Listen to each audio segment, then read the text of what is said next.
ਡੰਡੌਤ ਬੰਦਨ ਅਨਕ ਬਾਰ, ਸਰਬ ਕਲਾ ਸਮਰੱਥ,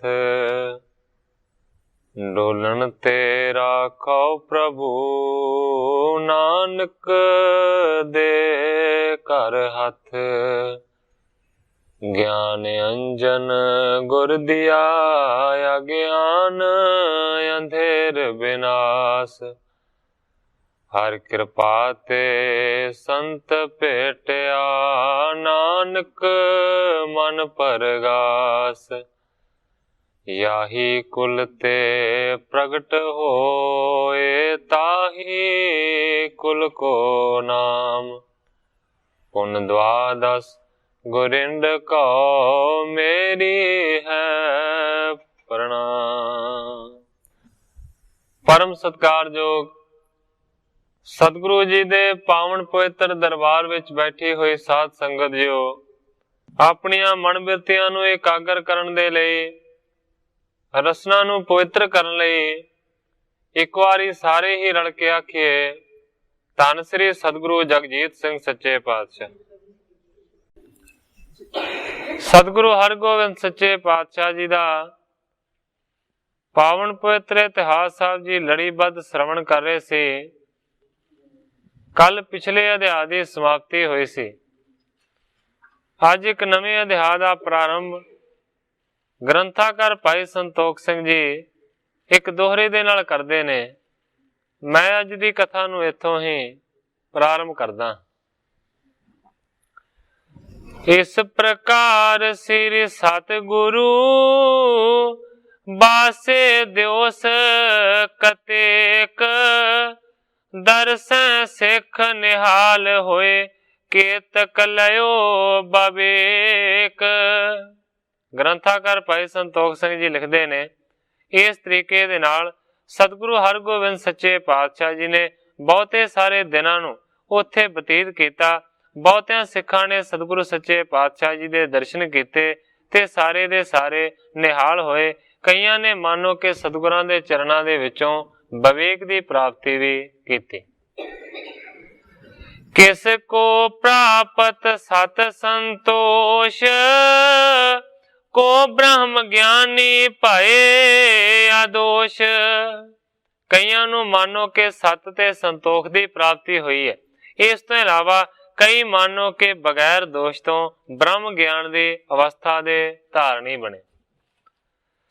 ਵਾਹਿਗੁਰੂ ਸਿਮਰਨ ਕਿਸ ਪਾਵਾ, ਨਿਸ ਦਿਨ ਉਰੇ ਅੰਤਰ ਲਿਵ ਲਾਵਾ। ਕਿਸੇ ਨੇ ਵਾਹਿਗੁਰੂ ਨਾਮ ਦਾ ਮੰਤਰ ਲਿਆ ਹੈ ਤੇ ਫਿਰ ਰਾਤ ਤੇ ਦਿਨ ਉਸ ਨੂੰ ਸੁਰਤੀ ਦੇ ਨਾਲ ਲਿਵ ਲਾ ਕੇ ਜਪਣ ਲੱਗਾ। ਉਚਿਤ ਮੁਕਤ ਕੇ ਕੇਤਕ ਪਾਏ, ਗੁਰ ਸੰਗਤ ਤੇ ਦੋਸ਼ਨ ਹੈ। ਇਸ ਤੋਂ ਇਲਾਵਾ ਗ੍ਰੰਥਾਕਾਰ ਭਾਈ ਸੰਤੋਖ ਸਿੰਘ ਜੀ ਲਿਖਦੇ ਨੇ ਕਿ ਮੁਕਤੀ ਪਦ ਦੇ ਬਹੁਤ ਸਾਰੇ ਲੋਕ ਅਧਿਕਾਰੀ ਬਣੇ। ਗੁਰੂ ਦੀ ਸੰਗਤ ਕਰਨ ਦੇ ਨਾਲ ਮਾਨੋ ਕਿ ਦੋਸ਼ ਮੁੱਕ ਗਏ। ਇੱਕ ਦੇਸ਼ ਤੇ ਸਿੱਖ ਆਵਤ ਬ੍ਰਿੰਦ, ਬਾਸਣ ਮਦ ਕੋ ਭਰਿਓ ਬਿਲੰਦ। ਕਵੀ ਜੀ ਲਿਖਦੇ ਨੇ ਕਿ ਕਿਸੇ ਦਿਸ਼ਾ ਦੇ ਵਿੱਚੋਂ ਬਹੁਤੇ ਸਾਰੇ ਸਿੱਖ ਆ ਰਹੇ ਸਨ। ਜਦੋਂ ਉਹਨਾਂ ਨੂੰ ਪਤਾ ਲੱਗਾ ਕਿ ਸਤਿਗੁਰੂ ਸੱਚੇ ਪਾਤਸ਼ਾਹ ਜੀ ਇੱਥੇ ਠਹਿਰੇ ਹੋਏ ਨੇ ਔਰ ਉਹਨਾਂ ਸਿੱਖਾਂ ਦੇ ਕੋਲ ਇੱਕ ਬਹੁਤ ਵੱਡਾ ਭਾਂਡਾ ਸੀ, ਉਹ ਸ਼ਹਿਦ ਦੇ ਨਾਲ ਉਹਨਾਂ ਨੇ ਭਰਿਆ ਸੀ। ਮਗ ਮੈਂ ਘਰ ਰਹਿ ਕਟੂ ਸ਼ਾਹ, ਬ੍ਰਹਮ ਗਿਆਨ ਜਿਸ ਕੇ ਉਰ ਮਾਹ। ਰਸਤੇ ਦੇ ਵਿੱਚ ਕੱਟੂ ਸ਼ਾਹ ਦਾ ਘਰ ਸੀ, ਜਿਹੜਾ ਕੱਟੂ ਸ਼ਾਹ ਮਾਨੋ ਕਿ ਬ੍ਰਹਮ ਗਿਆਨ ਦੀ ਅਵਸਥਾ ਦਾ ਧਾਰਨੀ ਸੀ। ਤਿਸ ਕੇ ਸਦਨ ਰਹੇ ਸਿੱਖ ਸੋਈ, ਨਿਸਾ ਬਿਤਾਏ ਚਲੇ ਮਗ ਜੋਈ। ਜਿੱਥੇ ਵੀ ਉਹਨਾਂ ਨੂੰ ਰਾਤ ਪੈ ਜਾਂਦੀ ਸੀ ਉੱਥੇ ਰਾਤ ਨੂੰ ਬਤੀਤ ਕਰਦੇ ਸੀ। ਅੱਜ ਜਦੋਂ ਕਵੀ ਜੀ ਲਿਖਦੇ ਨੇ ਕਿ ਰਾਤ ਪਈ ਹੈ ਤੇ ਰਾਹ ਦੇ ਵਿੱਚ ਕੱਟੂ ਸ਼ਾਹ ਦਾ ਘਰ ਸੀ, ਇਸ ਕਰਕੇ ਰਾਤ ਨੂੰ ਗੁਜ਼ਾਰਨ ਦੇ ਵਾਸਤੇ ਉਹ ਜਿਹੜੇ ਸਿੱਖ ਸਤਿਗੁਰੂ ਹਰਗੋਬਿੰਦ ਸੱਚੇ ਪਾਤਸ਼ਾਹ ਜੀ ਦੇ ਦਰਸ਼ਨਾਂ ਦੇ ਵਾਸਤੇ ਆ ਰਹੇ ਸੀ, ਉਹਨਾਂ ਨੇ ਕੱਟੂ ਸ਼ਾਹ ਦੇ ਘਰ ਦੇ ਵਿੱਚ ਹੀ ਰਾਤ ਗੁਜ਼ਾਰਨੀ ਚਾਹੀ। ਕੱਟੂ ਸ਼ਾਹ ਸੇਵ ਸਭ ਕਰੀ, ਗੁਰ ਸੰਗਤ ਲਖ ਸ਼ਰਦਾ ਧਰੀ। ਜਦੋਂ ਸਿੱਖਾਂ ਨੇ ਡੇਰਾ ਲਾਇਆ ਕੱਟੂ ਸ਼ਾਹ ਦੇ ਘਰ ਦੇ ਵਿੱਚ, ਤੇ ਮਾਨੋ ਕਿ ਕੱਟੂ ਸ਼ਾਹ ਨੇ ਬਹੁਤ ਸੇਵਾ ਕੀਤੀ, ਗੁਰੂ ਦੀ ਸੰਗਤ ਸਮਝ ਕੇ ਔਰ ਸ਼ਰਧਾ ਨੂੰ ਧਾਰਨ ਕੀਤਾ। ਖਾਣ ਪਾਣ ਆਛੇ ਕਰਵਾਏ, ਸੁਪਤਨ ਕੋ ਦੀਨੀ ਸ਼ੁਭ ਥਾਏ। ਜਿੰਨੇ ਵੀ ਉਸਦੇ ਘਰ ਦੇ ਵਿੱਚ ਠਹਿਰੇ ਸਾਰਿਆਂ ਨੂੰ ਮਾਨੋ ਕਿ ਚੰਗਾ ਖਾਣ ਪੀਣ ਦੇ ਵਾਸਤੇ ਦਿੱਤਾ ਗਿਆ। ਇਸ ਤੋਂ ਇਲਾਵਾ ਸੌਣ ਦੇ ਵਾਸਤੇ ਚੰਗੀ ਵਧੀਆ ਜਗ੍ਹਾ ਦਿੱਤੀ ਗਈ। ਭਾਈ ਪ੍ਰਾਤ ਉਠ ਸੰਗਤ ਸਾਰੀ, ਕਿਰਿਆ ਇਸ਼ਨਾਨ ਆਦਿ ਸਭ ਧਾਰੀ। ਗ੍ਰੰਥਾਕਾਰ ਭਾਈ ਸੰਤੋਖ ਸਿੰਘ ਜੀ ਲਿਖਦੇ ਨੇ, ਜਦੋਂ ਅਗਲੀ ਸਵੇਰ ਹੋਈ ਤੇ ਜਿਹੜੀ ਸੰਗਤ ਠਹਿਰੀ ਹੋਈ ਸੀ ਉਹਦੇ ਘਰ ਦੇ ਵਿੱਚ ਸਾਰਿਆਂ ਨੇ ਮਾਨੋ ਕਿ ਇਸ਼ਨਾਨ ਪਾਣੀ ਕੀਤਾ। ਜਬ ਹੋਏ ਚਲ ਬੇਕਉ ਤਿਆਰੀ, ਬਾਣੀ ਕੱਟੂ ਸ਼ਾਹ ਉਚਾਰੀ। ਜਦੋਂ ਸਾਰੇ ਦੇ ਸਾਰੇ ਸਿੱਖ ਜਾਣ ਦੇ ਵਾਸਤੇ ਤਿਆਰ ਹੋਏ ਉਸ ਦੇ ਘਰੋਂ, ਤੇ ਉਸ ਵੇਲੇ ਕੱਟੂ ਸ਼ਾਹ ਨੇ ਉਹਨਾਂ ਸਾਰਿਆਂ ਨੂੰ ਇੰਝ ਆਖਿਆ, ਕਹਿੰਦਾ ਇਸ ਬਾਸਣ ਮੇ ਕਿਆ ਲੈ ਆਏ, ਭੋ ਗੁਰੂ ਸਿੱਖ ਦੇਹੋ ਦਿਖਾਏ। ਕੱਟੂ ਸ਼ਾਹ ਨੇ ਵੇਖਿਆ ਕਿ ਇਹਨਾਂ ਦੇ ਕੋਲ ਇੱਕ ਵੱਡਾ ਸਾਰਾ ਭਾਂਡਾ ਹੈ ਜਿਹਦਾ ਮੂੰਹ ਕੱਪੜੇ ਦੇ ਨਾਲ ਬੰਨਿਆ ਹੋਇਆ। ਕਹਿੰਦਾ ਹੈ ਕੱਟੂ ਸ਼ਾਹ ਕਿ ਤੁਸੀਂ ਇਸ ਭਾਂਡੇ ਦੇ ਵਿੱਚ ਕੀ ਲੈ ਕੇ ਆਏ ਹੋ? ਹੇ ਗੁਰੂ ਦੇ ਪਿਆਰੇ ਸਿੱਖੋ, ਮੈਨੂੰ ਵਿਖਾਓ ਇਸ ਭਾਂਡੇ ਦੇ ਵਿੱਚ ਕੀ ਟਕਿਆ। ਸੁਣ ਕਰ ਕਹਿਓ ਮਧੂ ਸ਼ੁਭ ਜਾਤ, ਸ੍ਰੀ ਸਤ ਗੁਰ ਹਿਤ ਲੈ ਕਰ ਜਾਤ। ਜਦੋਂ ਕੱਟੂ ਸ਼ਾਹ ਨੇ ਇਸ ਤਰ੍ਹਾਂ ਦਾ ਸਵਾਲ ਕੀਤਾ ਤੇ ਉਹਨਾਂ ਸਿੱਖਾਂ ਨੇ ਜਵਾਬ ਦਿੱਤਾ, ਕਹਿੰਦੇ ਨੇ ਹੇ ਭਾਈ, ਇਸ ਭਾਂਡੇ ਦੇ ਵਿੱਚ ਉੱਚੀ ਜਾਤੀ ਦਾ ਚੰਗੀ ਕਿਸਮ ਦਾ ਜਿਹੜਾ ਸ਼ਹਿਦ ਹੈ ਨਾ ਉਹ ਭਰਿਆ ਹੋਇਆ ਹੈ। ਅਸੀਂ ਇਹ ਸਾਰਾ ਸ਼ਹਿਦ ਸਤਿਗੁਰੂ ਹਰਗੋਬਿੰਦ ਸੱਚੇ ਪਾਤਸ਼ਾਹ ਜੀ ਦੇ ਭੇਟਾ ਦੇ ਵਾਸਤੇ ਲਿਜਾ ਰਹੇ ਹਾਂ। ਆਦਿਕ ਫਿਰੇ ਇਹ ਕੀਨ ਬਟੋਰਾ, ਗੁਰ ਰਸਨਾ ਕੇ ਲਾਇਕ ਟੋਰਾ। ਕਹਿੰਦੇ ਨੇ ਕਿ ਬੜਾ ਫਿਰ ਤੁਰ ਕੇ ਇਸ ਚੰਗੇ ਵਧੀਆ ਸ਼ਹਿਦ ਨੂੰ ਲੱਭਿਆ ਹੈ, ਗੁਰੂ ਦੀ ਰਸਨਾ ਦੇ ਲਾਇਕ ਜਾਣ ਕੇ ਅਸੀਂ ਲੱਭ ਕੇ ਲਿਆਂਦਾ। ਇਹ ਡਾਲੀ ਜੁਤ ਫਲ ਸਮੁਦਾਏ, ਸਤਿਗੁਰ ਕੋ ਅਰਪੈ ਅਬ ਜਾਏ। ਇਸ ਤੋਂ ਇਲਾਵਾ ਉਹਨਾਂ ਦੇ ਕੋਲ ਇੱਕ ਵੱਡੀ ਸਾਰੀ ਟੋਕਰੀ ਵੀ ਸੀ।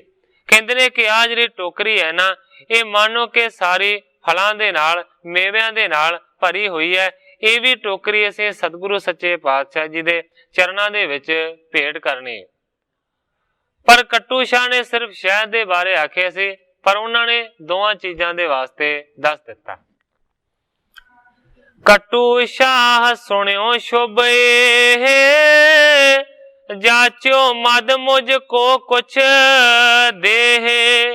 ਜਦੋਂ ਉਹਨਾਂ ਨੇ ਸ਼ਹਿਦ ਦੇ ਬਾਰੇ ਦੱਸਿਆ ਕਿ ਵਧੀਆ ਕਿਸਮ ਦਾ ਲੱਭ ਲਵਾ ਕੇ ਲਿਆਂਦਾ ਹੈ, ਤੇ ਕੱਟੂ ਸ਼ਾਹ ਨੂੰ ਪਤਾ ਲੱਗਾ ਕਿ ਵਾਕਿਆ ਹੀ ਸ਼ਹਿਦ ਤੇ ਬੜਾ ਵਧੀਆ ਹੋਵੇਗਾ। ਇਸ ਕਰਕੇ ਕੱਟੂ ਸ਼ਾਹ ਉਹਨਾਂ ਨੂੰ ਕਹਿੰਦਾ, ਮੁਝ ਕੋ ਤੁਮ ਕੁਛ ਦੇ ਹੋ। ਕਹਿੰਦਾ ਕਿ ਥੋੜਾ ਜਿਹਾ ਖਾਣ ਦੇ ਵਾਸਤੇ, ਚਖਣ ਦੇ ਵਾਸਤੇ ਮੈਨੂੰ ਸ਼ਹਿਦ ਦੇ ਦਿਓ, ਤਾਂ ਕਿ ਮੈਂ ਵੀ ਵੇਖਾਂ ਕਿ ਕਿੰਨਾ ਕੁ ਸਵਾਦ ਹੈ। ਆਨਿਓ ਟੋਰ ਹੋਏ ਹੈ ਆਛੋ, ਹੀਰਨ ਹੇਤ ਸਵਾਦ ਮੈਂ ਬਾਛੋ। ਕਹਿੰਦਾ ਕਿ ਤੁਸੀਂ ਕਹਿੰਦੇ ਹੋ ਕਿ ਬੜਾ ਲੱਭ ਲੱਭ ਕੇ ਲਿਆਂਦਾ ਹੈ, ਇਸ ਕਰਕੇ ਜ਼ਰੂਰ ਹੀ ਬਹੁਤ ਚੰਗਾ ਹੋਵੇਗਾ।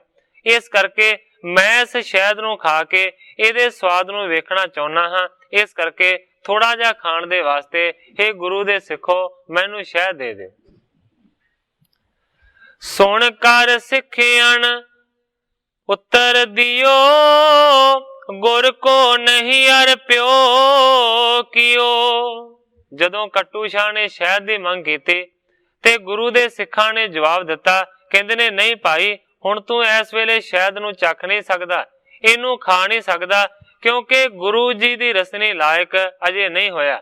ਅਜੇ ਸਤਿਗੁਰਾਂ ਦੇ ਚਰਨਾਂ ਦੇ ਵਿੱਚ ਅਸੀਂ ਇਸ ਨੂੰ ਭੇਟ ਨਹੀਂ ਰੱਖਿਆ ਤੇ ਗੁਰੂ ਜੀ ਨੇ ਮਾਨੋ ਇਸ ਦੇ ਸਵਾਦ ਨੂੰ ਵੀ ਨਹੀਂ ਵੇਖਿਆ। ਬਹੁ ਸ਼ਰਮ ਕਰਕੇ ਮਧੂ ਬਟੋਰਾ, ਸਤਿਗੁਰ ਅਚੈ ਨੇਮ ਚਿਤ ਜੋਰਾ। ਕਹਿੰਦੇ ਨੇ ਬੜੀ ਥਕਾਵਟ ਦੇ ਨਾਲ, ਬੜੀ ਮੁਸ਼ਕਲ ਦੇ ਨਾਲ ਅਸੀਂ ਸ਼ਹਿਦ ਨੂੰ ਇਕੱਠਾ ਕੀਤਾ ਤੇ ਸਾਡਾ ਨੇਮ ਇਹ ਹੈ, ਚਿੱਤ ਦੇ ਵਿੱਚ ਅਸੀਂ ਇਸ ਨੇਮ ਨੂੰ ਬੰਨਿਆ ਹੋਇਆ ਕਿ ਸਤਿਗੁਰੂ ਸੱਚੇ ਪਾਤਸ਼ਾਹ ਜੀ ਸਾਰਿਆਂ ਤੋਂ ਪਹਿਲਾਂ ਇਸ ਨੂੰ ਰਸਨੀ ਲਾਇਕ ਕਰਨਗੇ। ਅਸੀਂ ਵੀ ਖਾ ਕੇ ਨਹੀਂ ਵੇਖਿਆ ਤੇ ਤੈਨੂੰ ਕਿਵੇਂ ਦੇ ਦਈਏ। ਸਤਿਗੁਰ ਬਿਨਾ ਦਿਓ ਨਹੀਂ ਜਾਈ, ਪੂਰਬ ਆਪ ਲੇਹ ਮੁਖ ਪਾਈ। ਕਹਿੰਦੇ ਨੇ ਕਿ ਇਹ ਗੱਲ ਕਦੇ ਨਹੀਂ ਹੋ ਸਕਦੀ, ਸਤਿਗੁਰਾਂ ਤੋਂ ਬਗੈਰ ਹੋਰ ਕਿਸੇ ਨੂੰ ਵੀ ਪਹਿਲਾਂ ਦਿੱਤਾ ਜਾ ਨਹੀਂ ਸਕਦਾ। ਪੂਰਬ ਆਪ ਲੇਹ ਮੁਖ ਪਾਈ, ਸਾਰਿਆਂ ਤੋਂ ਪਹਿਲਾਂ ਇਸ ਵਧੀਆ ਕਿਸਮ ਦੇ ਸ਼ਹਿਦ ਨੂੰ ਸਤਿਗੁਰੂ ਹਰਗੋਬਿੰਦ ਸੱਚੇ ਪਾਤਸ਼ਾਹ ਜੀ ਆਪਣੇ ਮੁਖ ਦੇ ਵਿੱਚ ਪਾਉਣਗੇ। ਪਾਛੇ ਸਿੱਖ ਸੰਗਤ ਕੋ ਦੇਹ, ਖੈਬੇ ਉਚਿਤ ਤਬੇ ਲਖ ਲੇਹ। ਜਦੋਂ ਸਤਿਗੁਰੂ ਸੱਚੇ ਪਾਤਸ਼ਾਹ ਜੀ ਇਸ ਨੂੰ ਛਕਣਗੇ, ਉਸ ਤੋਂ ਪਿੱਛੋਂ ਮਾਨੋ ਕਿ ਸਿੱਖ ਸੰਗਤਾਂ ਨੂੰ ਇਹ ਦਿੱਤਾ ਜਾਵੇਗਾ, ਫਿਰ ਉਹਨਾਂ ਦੇ ਮਾਨੋ ਕਿ ਖਾਣ ਦੇ ਲਾਇਕ ਹੋਵੇਗਾ। ਜਿੰਨਾ ਚਿਰ ਸਤਿਗੁਰੂ ਜੀ ਰਸਨਾ ਲਾਇਕ ਇਸ ਸ਼ਹਿਦ ਨੂੰ ਨਹੀਂ ਕਰਦੇ, ਉਹਨਾਂ ਚਿਰ ਸ਼ਹਿਦ ਕਿਸੇ ਨੂੰ ਵੀ ਨਹੀਂ ਦਿੱਤਾ ਜਾਏਗਾ। ਮੌਣ ਕਰੀ ਪੁਣ ਕਟੂ ਸ਼ਾਹੂ, ਨਹੀਂ ਪ੍ਰਾਪਤ ਪੀ ਚਿਤ ਕੀ ਚਾਹੂ। ਗ੍ਰੰਥਾਕਾਰ ਭਾਈ ਸੰਤੋਖ ਸਿੰਘ ਜੀ ਲਿਖਦੇ ਨੇ, ਇਸ ਤਰ੍ਹਾਂ ਦੀ ਗੱਲ ਕਹਿ ਕੇ ਕੱਟੂ ਸ਼ਾਹ ਨੂੰ ਉਹਨਾਂ ਨੇ ਜਵਾਬ ਦੇ ਦਿੱਤਾ। ਕੱਟੂ ਸ਼ਾਹ ਨੇ ਚੁੱਪ ਨੂੰ ਧਾਰਨ ਕੀਤਾ, ਪਰ ਮਾਨੋ ਕਿ ਕੱਟੂ ਸ਼ਾਹ ਦੇ ਮਨ ਦੀ ਜਿਹੜੀ ਚਾਹ ਸੀ ਨਾ, ਉਸ ਨੂੰ ਮਿਲ ਨਾ ਸਕੀ। ਹਰਖ ਸ਼ੋਕ ਕੋ ਲੇਸ਼ ਨ ਉਰ ਮੈਂ, ਰਹਿਣ ਦਿਵਸ ਮਨ ਲਾਗਿਓ ਗੁਰ ਮੈਂ। ਕਿਉਂਕਿ ਰਾਤ ਤੇ ਦਿਨ ਕੱਟੂ ਸ਼ਾਹ ਦਾ ਜਿਹੜਾ ਮਨ ਹੈ ਉਹ ਸਤਿਗੁਰਾਂ ਦੇ ਚਰਨਾਂ ਦੇ ਵਿੱਚ ਲੱਗਾ ਰਹਿੰਦਾ ਸੀ। ਇਸ ਕਰਕੇ ਮਾਨੋ ਕਿ ਨਾ ਉਹ ਖੁਸ਼ ਹੁੰਦਾ ਸੀ ਤੇ ਨਾ ਹੀ ਉਸ ਨੂੰ ਕਿਸੇ ਚੀਜ਼ ਦਾ ਕੋਈ ਸੋਗ ਹੁੰਦਾ ਸੀ। ਮਾਨੋ ਕਿ ਜੇਕਰ ਸ਼ਹਿਦ ਦੇਣ ਤੋਂ ਸਿੱਖਾਂ ਨੇ ਇਨਕਾਰ ਕਰ ਦਿੱਤਾ ਤੇ ਮਾਨੋ ਕਿ ਸੋਗ ਨਹੀਂ ਵਿਆਪਿਆ, ਉਹ ਉਸੇ ਤਰੀਕੇ ਦੇ ਨਾਲ ਸਮਾਨ ਰਿਹਾ। ਪਰ ਇੱਕ ਗੱਲ ਜ਼ਰੂਰ ਹੋਈ, ਮਨ ਦੀ ਜਿਹੜੀ ਚਾਹ ਸੀ ਨਾ, ਉਹ ਪੂਰੀ ਨਾ ਹੋ ਸਕੀ। ਇਮ ਕਹਿ ਸੰਗਤ ਮਾਰਗ ਪਰੀ, ਗੁਰ ਦਰਸ਼ਨ ਕੀ ਮਨਸਾ ਧਰੀ। ਕਵੀ ਜੀ ਲਿਖਦੇ ਨੇ ਕਿ ਇਸ ਤਰ੍ਹਾਂ ਕਹਿ ਕੇ ਸੰਗਤ ਆਪਣੇ ਰਸਤੇ ਪਈ ਹੈ, ਗੁਰੂ ਜੀ ਦਾ ਦਰਸ਼ਨ ਕਰਨ ਦੀ ਉਹਨਾਂ ਨੇ ਮਨ ਦੇ ਵਿੱਚ ਮਨਸਾ ਧਾਰਨ ਕੀਤੀ ਹੋਈ ਸੀ। ਸਣੇ ਸਣੇ ਚੱਲ ਕੇ ਪੁਰ ਆਏ, ਸੇਵਰ ਬੂਝ ਕਰ ਤਹਾਂ ਸਧਾਏ। ਹੌਲੀ ਹੌਲੀ ਸਾਰੀ ਦੀ ਸਾਰੀ ਸੰਗਤ ਚੱਲ ਕੇ ਉੱਥੇ ਪਹੁੰਚੀ ਹੈ ਜਿੱਥੇ ਕਿ ਸਤਿਗੁਰੂ ਸੱਚੇ ਪਾਤਸ਼ਾਹ ਜੀ ਨੇ ਆਪਣਾ ਡੇਰਾ ਲਾਇਆ ਸੀ। ਜਹਾਂ ਬਿਰਾਜੇ ਸਤਿਗੁਰ ਪੂਰੇ, ਸੰਗਤ ਪਹੁੰਚੀ ਜਾਏ ਹਦੂਰੇ। ਜਿੱਥੇ ਸਤਿਗੁਰੂ ਹਰਗੋਬਿੰਦ ਸੱਚੇ ਪਾਤਸ਼ਾਹ ਜੀ ਬਿਰਾਜਮਾਨ ਸਨ, ਭਾਵ ਕੇ ਬੈਠੇ ਹੋਏ ਸਨ, ਸਾਰੀ ਦੀ ਸਾਰੀ ਸੰਗਤ ਉਸ ਵੇਲੇ ਸਤਿਗੁਰਾਂ ਦੀ ਸੋਹ ਸੁਣ ਕੇ ਉੱਥੇ ਪਹੁੰਚੀ। ਸਭ ਮੇਵਣ ਕੀ ਡਾਲੀ ਤਰੀ, ਹਾਥ ਜੋਰ ਤਬ ਬੰਧਨ ਕਰੀ। ਸਾਰਿਆਂ ਤੋਂ ਪਹਿਲਾਂ ਉਹ ਜਿਹੜੀ ਟੋਕਰੀ ਮੇਵਿਆਂ ਦੇ ਨਾਲ ਭਰੀ ਹੋਈ ਸੀ, ਉਹ ਸਤਿਗੁਰੂ ਸੱਚੇ ਪਾਤਸ਼ਾਹ ਜੀ ਦੇ ਚਰਨਾਂ ਦੇ ਵਿੱਚ ਅਰਪਣ ਕੀਤੀ ਹੈ ਤੇ ਸਾਰਿਆਂ ਨੇ ਹੱਥ ਜੋੜ ਕੇ ਨਮਸਕਾਰ ਕੀਤੀ। ਹਿਰਦੈ ਪ੍ਰਮੋਦ ਧਾਰ ਕਰ ਦਰਸੇ, ਸ਼ਰਧਾ ਤੇ ਸਤਿਗੁਰ ਪਗ ਪਰਸੇ। ਹਿਰਦੇ ਦੇ ਵਿੱਚ ਪ੍ਰਮੋਦ ਨੂੰ ਧਾਰਨ ਕਰਕੇ ਸਾਰਿਆਂ ਨੇ ਦਰਸ਼ਨ ਕੀਤਾ ਹੈ ਤੇ ਇਸ ਤੋਂ ਬਾਅਦ ਉਹ ਜਿਹੜਾ ਸ਼ਹਿਦ ਵਾਲਾ ਭਾਂਡਾ ਸੀ, ਉਹ ਵੀ ਸਤਿਗੁਰਾਂ ਦੇ ਚਰਨਾਂ ਦੇ ਵਿੱਚ ਜਾ ਕੇ ਅਰਪਣ ਕੀਤਾ। ਬੜੀ ਸ਼ਰਧਾ ਦੇ ਨਾਲ ਸਾਰੀ ਸੰਗਤ ਨੇ ਮਾਨੋ ਕਿ ਸਤਿਗੁਰੂ ਸੱਚੇ ਪਾਤਸ਼ਾਹ ਜੀ ਦੇ ਦਰਸ਼ਨ ਕੀਤੇ। ਇਸ ਤਰੀਕੇ ਦੇ ਨਾਲ ਉਸ ਵੇਲੇ ਵਾਪਰਿਆ। ਕਵੀ ਕਰਤਾਰ ਸਿੰਘ ਜੀ ਕਲਾਸ ਵਾਲੀਏ ਨੇ ਆਪਣੀ ਸਰਲ ਕਵਿਤਾ ਦੇ ਵਿੱਚ ਇਸ ਨੂੰ ਇੰਜ ਬਿਆਨ ਕੀਤਾ। ਸਤ ਗੁਰੂ ਆਏ ਦੂਰੋਂ ਚੱਲ ਇਧਰ, ਸੁਣ ਸਿੱਖ ਕਸ਼ਮੀਰ ਦੇ ਆਮਦੇ ਨੇ, ਚੁਣ ਚੁਣ ਪਹਾੜ ਦੇ ਮੇਵਿਆਂ ਨੂੰ ਸਤਿਗੁਰਾਂ ਦੇ ਲਈ ਲਿਆਵਦੇ ਨੇ। ਕੱਟੂ ਸ਼ਾਹ ਇੱਕ ਗੁਰਾਂ ਦਾ ਸਿੱਖ ਉਧਰ, ਕੁਝ ਸਿੱਖ ਉਹਦੇ ਡੇਰੇ ਜਾਵਦੇ ਨੇ। ਰਾਤ ਕੱਟ ਦਿਨੇ ਸ੍ਰੀਨਗਰ ਜਾਣਾ, ਚੀਜ਼ ਵਸਤ ਸੰਭਾਲ ਲਖਾਵਦੇ ਨੇ। ਤੁਰਨ ਲੱਗਿਆਂ ਨੂੰ ਕੱਟੂ ਸ਼ਾਹ ਕਹਿੰਦਾ, ਭਾਂਡੇ ਵਿੱਚ ਕੀ ਖੋਲ ਦਿਖਾਵਦੇ ਨੇ। ਸ਼ਹਿਦ ਵੇਖ ਕੇ ਆਖਦਾ ਦਿਓ ਮੈਨੂੰ, ਅੱਗੋਂ ਸਿੱਖਿਓ ਆਖ ਸੁਣਾਵਦੇ ਨੇ। ਸੁੱਚਾ ਲੈ ਚੱਲੇ ਗੁਰਾਂ ਵਾਸਤੇ ਹਾਂ, ਸੁੱਚਾ ਲੈ ਚੱਲੇ ਗੁਰਾਂ ਵਾਸਤੇ ਹਾਂ। ਉਹਨੂੰ ਦਿੱਤਾ ਨਾ ਕਦਮ ਉਠਾਵਦੇ ਨੇ। ਡੇਰੇ ਗੁਰਾਂ ਦੇ ਪਹੁੰਚ ਕਰਤਾਰ ਸਿੰਘਾ, ਸੋਹਣੇ ਦਰਸ਼ਨਾਂ ਦੇ ਤਾਈ ਪਾਵਦੇ ਨੇ। ਕਰਤਾਰ ਸਿੰਘ ਜੀ ਕਲਾਸ ਵਾਲੀ ਲਿਖਦੇ ਨੇ ਕਿ ਕੱਟੂ ਸ਼ਾਹ ਨੇ ਸ਼ਹਿਦ ਮੰਗਿਆ, ਨਾ ਦਿੱਤਾ। ਕਹਿੰਦੇ ਨੇ ਕਿ ਸੁੱਚਾ ਗੁਰਾਂ ਦੇ ਵਾਸਤੇ ਲੈ ਕੇ ਚੱਲੇ ਹਾਂ। ਇਸ ਤੋਂ ਬਾਅਦ ਸਾਰੇ ਸਤਿਗੁਰਾਂ ਦੇ ਡੇਰੇ ਤੇ ਪਹੁੰਚੇ ਨੇ ਤੇ ਸਤਿਗੁਰੂ ਹਰਗੋਬਿੰਦ ਸੱਚੇ ਪਾਤਸ਼ਾਹ ਜੀ ਦਾ ਆਣ ਕੇ ਦਰਸ਼ਨ ਕੀਤਾ, ਨਾਲੇ ਫਲਾਂ ਦੀ ਮੇਵਿਆਂ ਦੀ ਟੋਕਰੀ ਤੇ ਨਾਲੇ ਸ਼ਹਿਦ ਦਾ ਭਾਂਡਾ ਅਰਪਣ ਕੀਤਾ। ਖੁਸ਼ੀ ਕਰੀ ਸਭ ਹਣ ਪਰ ਤਬੈ, ਹੋਤ ਨਿਹਾਲ ਬਿਲੋਕਤ ਜਬੈ।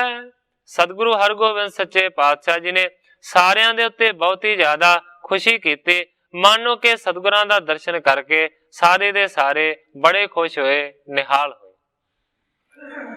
ਗੁਰ ਕਹਿ ਬਾਸਣ ਮੁਖ ਖਲਵਾਇਬ, ਦੇਖਤ ਸਭ ਕੇ ਮਨ ਬਿਸ ਮਾਇਬ। ਸਤਿਗੁਰੂ ਸੱਚੇ ਪਾਤਸ਼ਾਹ ਜੀ ਨੇ ਹੁਕਮ ਕੀਤਾ ਕਿ ਇਸ ਭਾਂਡੇ ਦਾ ਮੂੰਹ ਖੋਲੋ। ਸਤਿਗੁਰਾਂ ਦੇ ਹੁਕਮ ਨੂੰ ਮੰਨ ਕੇ ਜਦੋਂ ਹੀ ਮਾਨੋ ਕਿ ਕੱਪੜਾ ਉਤੋਂ ਖੋਲਿਆ ਗਿਆ, ਦੇਖਤ ਸਭ ਕੇ ਮਨ ਬਿਸਮਾਇਬ। ਵੇਖਣ ਵਾਲੇ ਸਾਰੇ ਦੇ ਸਾਰੇ ਬਹੁਤ ਜ਼ਿਆਦਾ ਹੈਰਾਨ ਹੋਏ, ਚਕਿਤ ਹੋ ਗਏ ਨੇ। ਮਾਨੋ ਕਿ ਬੜੀ ਹੈਰਾਨੀ ਆਈ ਜਦੋਂ ਵਿਚਲੇ ਸ਼ਹਿਦ ਨੂੰ ਵੇਖਿਆ। ਇਹ ਹਮ ਖੋਜ ਖੋਜ ਕਰ ਸਾਰੇ, ਮਦ ਆਨਿਓ ਪ੍ਰਭੂ ਹੇਤ ਤੁਮਾਰੇ। ਜਦੋਂ ਭਾਂਡੇ ਦੇ ਮੂੰਹ ਨੂੰ ਖੋਲਿਆ ਤੇ ਕੀ ਵੇਖਦੇ ਨੇ? ਸ਼ਹਿਦ ਦੇ ਵਿੱਚ ਭਾਂਡੇ ਦੇ ਮੌਜੂਦ ਹੈ, ਪਰ ਕੀੜੇ ਪਏ ਹੋਏ ਨੇ, ਕਿਰਮ ਚੱਲੇ ਹੋਏ ਨੇ। ਉਸ ਵੇਲੇ ਹੱਥ ਜੋੜ ਕੇ ਸਿੱਖ ਕਹਿੰਦੇ ਨੇ ਇਹ ਹਮ ਖੋਜ ਖੋਜ ਕਰ ਸਾਰੇ।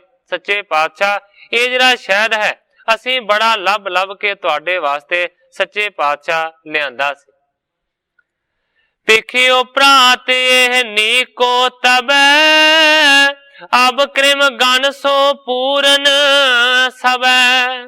ਸੱਚੇ ਪਾਤਸ਼ਾਹ ਜਦੋਂ ਆਉਣ ਲੱਗੇ ਸੀ ਤੇ ਭਾਂਡੇ ਦੇ ਮੂੰਹ ਨੂੰ ਖੋਲ ਕੇ ਵੇਖਿਆ ਸੀ। ਸੱਚੇ ਪਾਤਸ਼ਾਹ, ਬੜਾ ਵਧੀਆ ਉਸ ਵੇਲੇ ਸ਼ਹਿਦ ਸੀ, ਪਰ ਪਤਾ ਨਹੀਂ ਕੀ ਹੋ ਗਿਆ ਕਿ ਹੁਣ ਮਾਨੋ ਕਿ ਇਸ ਦੇ ਵਿੱਚ ਕਿਰਮ ਪਏ ਹੋਏ ਨੇ, ਕੀੜੇ ਚੱਲੇ ਹੋਏ ਨੇ, ਭਰਿਆ ਪਿਆ ਹੈ ਭਾਂਡਾ ਕੀੜਿਆਂ ਦੇ ਨਾਲ। ਕਿਆ ਹੋਇਓ ਗਤ ਲਖੀ ਨਾ ਜਾਏ, ਸ਼ੁੱਧ ਮਦ ਮਦ ਕਿਮ ਕ੍ਰਿਮ ਭੇ ਸਮੁਦਾਏ। ਕਹਿੰਦੇ ਨੇ ਕਿਆ ਹੋਇਓ ਗਤ ਲਖੀ ਨਾ ਜਾਏ। ਸੱਚੇ ਪਾਤਸ਼ਾਹ, ਇਹ ਕਿਸ ਤਰ੍ਹਾਂ ਹੋ ਗਿਆ, ਇਸ ਗੱਲ ਦਾ ਪਤਾ ਨਹੀਂ ਲੱਗਾ। ਕਹਿੰਦੇ ਨੇ ਸ਼ੁੱਧ ਮਦ ਮਦ ਕ੍ਰਿਮ ਭੇ ਸਮੁਦਾਏ। ਗ੍ਰੰਥਾਕਾਰ ਭਾਈ ਸੰਤੋਖ ਸਿੰਘ ਜੀ ਬਹੁਤ ਹੀ ਵਧੀਆ ਕਵਿਤਾ ਦਾ ਨਮੂਨਾ ਪੇਸ਼ ਕਰਦੇ ਨੇ। ਦੋ ਜਗ੍ਹਾ ਦੇ ਉੱਤੇ ਉਹਨਾਂ ਨੇ ਮਦ ਸ਼ਬਦ ਦਾ ਪ੍ਰਯੋਗ ਕੀਤਾ ਹੈ, ਪਰ ਦੋਵੇਂ ਜਗ੍ਹਾ ਤੇ ਇਸ ਮਦ ਦੇ ਜਿਹੜੇ ਅਰਥ ਨੇ ਉਹ ਵੱਖਰੇ ਵੱਖਰੇ ਨੇ। ਕਵੀ ਜੀ ਲਿਖਦੇ ਨੇ ਸ਼ੁੱਧ ਮਦ, ਭਾਵ ਕਿ ਜਿਹੜਾ ਮਦ ਹੈ, ਜਿਹੜਾ ਸ਼ਹਿਦ ਹੈ, ਇਹ ਬੜਾ ਸ਼ੁੱਧ ਸੀ। ਮਦ ਕ੍ਰਿਮ ਭੇ ਸਮੁਦਾਏ, ਪਰ ਇਸ ਦੇ ਮਦ ਭਾਵ ਕਿ ਇਸ ਦੇ ਵਿੱਚ ਹੁਣ ਕਿਰਮ ਕਿਵੇਂ ਪੈ ਗਏ ਨੇ, ਕੀੜੇ ਕਿਵੇਂ ਚੱਲ ਗਏ। ਮੁਸਕਾਨੇ ਗੁਰ ਬਾਕ ਬਖਾਨਾ, ਕਟੂ ਮੈਂ ਹਮ ਜਾਚਨ ਠਾਨਾ।